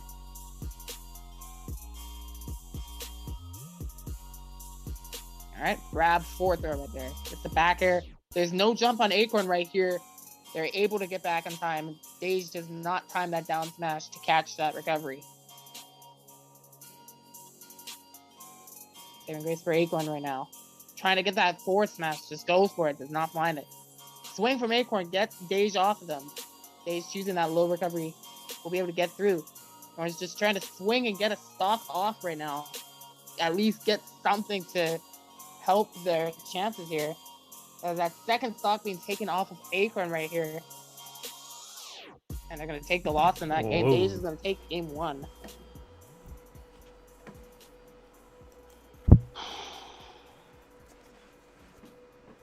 Said I ain't fucking with it.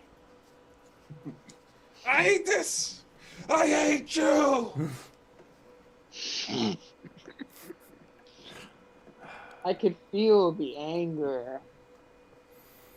It was present. Anger is a pathway to the dark side. It's facts. Let's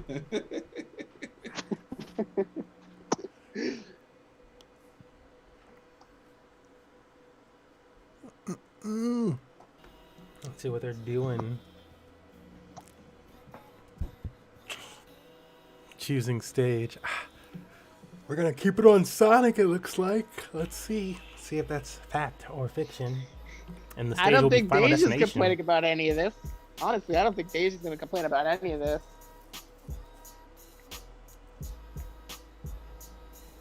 I don't see Dej switching at all.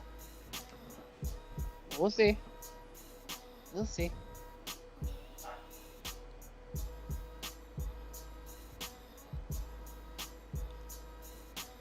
Ooh. Sonic versus Ryu.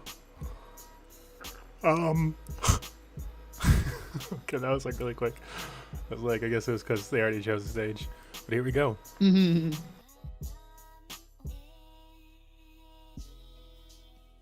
Yeah, now that I realize it, looking through Acorn's entire winners run, their first set that they played against Jam, they won 2-0 with Solo Ryu, actually. So, yeah, the Ryu wasn't just like some kind of experimental pick. It must be some sort of a secondary for them. And I would say that Acorn's Ryu works pretty...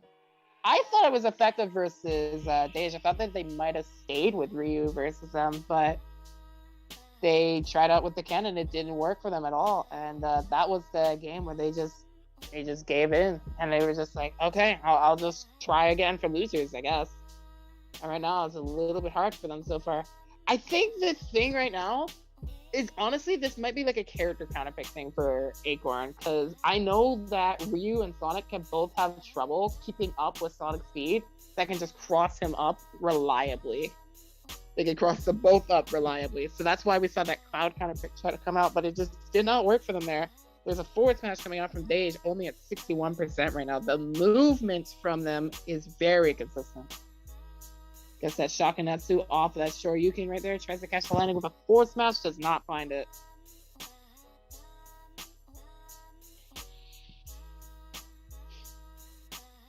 Yeah, Dage is just keeping the movement flowing. They are not stopping right there. That jab walk, spin charge does not fully connected to a forwarder, which helps for Acorn to buy time.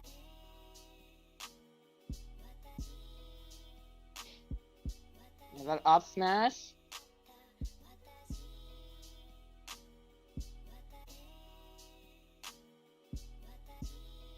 I'm seeing a lot more mix-ups in the way that Dage is pressuring Shield, actually. I feel like they're adapting from set to set. And that's the thing. They're the one in winners. So this is just helping their momentum even more. Whereas it feels like Acorn is still having a lot of trouble versus his character right now. That's just got to keep it moving, you know? And that's a 3-stock coming from Dage in the second game. Again, very difficult. One more game and Dage will take the tournament. Damn, Gotti. Oh boy, he's feeling like it's impossible. But don't give up. I mean, I'd be known for that in my stats, you know what I'm saying? I don't like all that. You shouldn't be jumping off like that. You know how many times turn it around? You just got, you know, when you really stick to that, okay, I'm going to slow it down. Okay, they beat me up, but I'm going to keep slowing it down. Oh, it's working! Well, if they don't end up hitting me this set, then okay, they're not going, they're not touching me. They're not touching me. That's all you got to do is get a little bit of that going.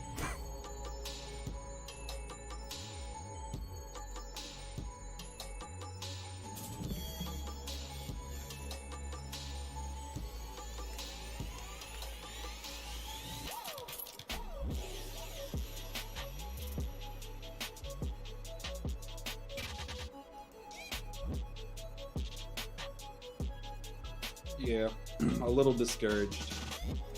Slightly.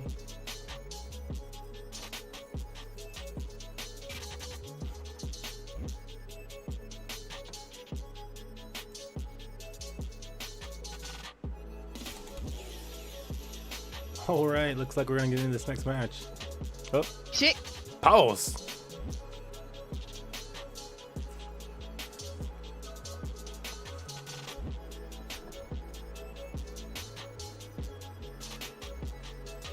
What? We pause. Here we go.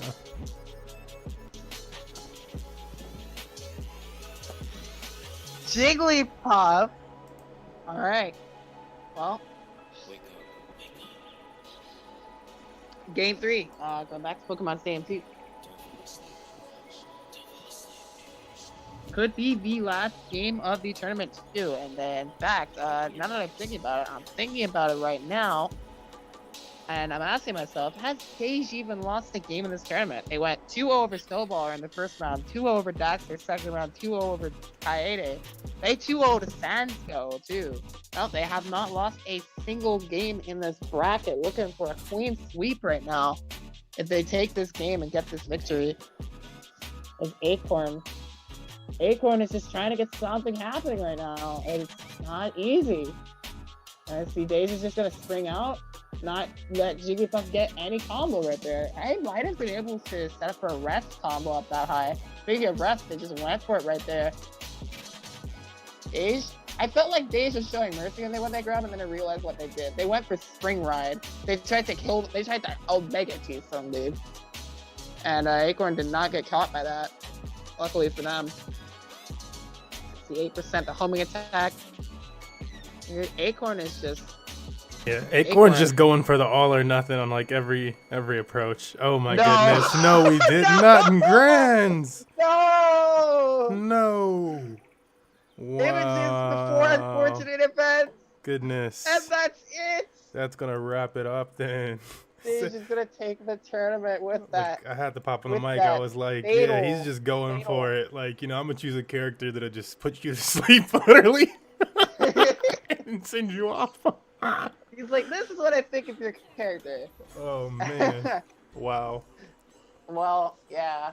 That will wrap it up with Dej taking block and chain number 7 with 0 games dropped. Congratulations to the other people in top 3. We have Acorn getting 2nd place and Empty Cat getting 3rd. These are all new players who came in and swooped up this prize pot too. So good stuff to all of them. Had some pretty seasoned veterans in bracket that they had to get through. And got through it, they did. Okay, I'll go ahead and sneak in here real quick. So all these players are all new to the prize pools of Money Match Gaming. So I'll be reaching out to the people that I can. I believe Acorn and Saint Dej. I have reached out to you guys already, so I'll be pinging you guys with that information and the things we need from you in order for you to get your prize pool. MT Cat. Essentially, I don't have your information and I couldn't find it on Discord, and then I also couldn't find it on Smash.gg. So if anybody knows where his information is, I'll go ahead and ping you. I can try through Twitch, which I think I will. But you're the only individual that I don't have your information, friend. But yeah, this is the BNC number 7. We do this event monthly, holiday and family permitting. I'll have that information up for the next event here shortly. I'll just need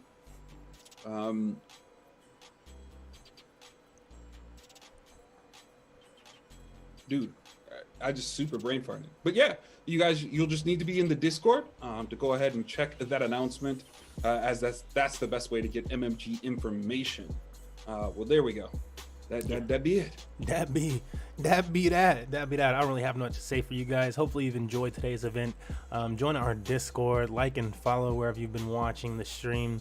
Yeah, is there anything that you'd like to add before we roll things out today, Rainbow? Yeah. So I'm a commentator. I commentate a lot. I'm starting to commentate a lot more stuff more consistently. So if you want to find me, you can find me on Metro Streaming on Sundays. Not the Sundays that the Block and Chain are happening, of course, but I do commentate for Smash Station now as well. And it's been a great time commentating today as well. Great tournament and great turnout from a lot of players. It was really nice seeing the activity in the bracket today. Really good progression from the past. It's just been getting it better and better. So it's good to see. Thank you all for coming today. Some well put, Rainbow. And with that, we will leave you guys until next time. Again, thank you for joining us for the Block and Chain number 7. We out.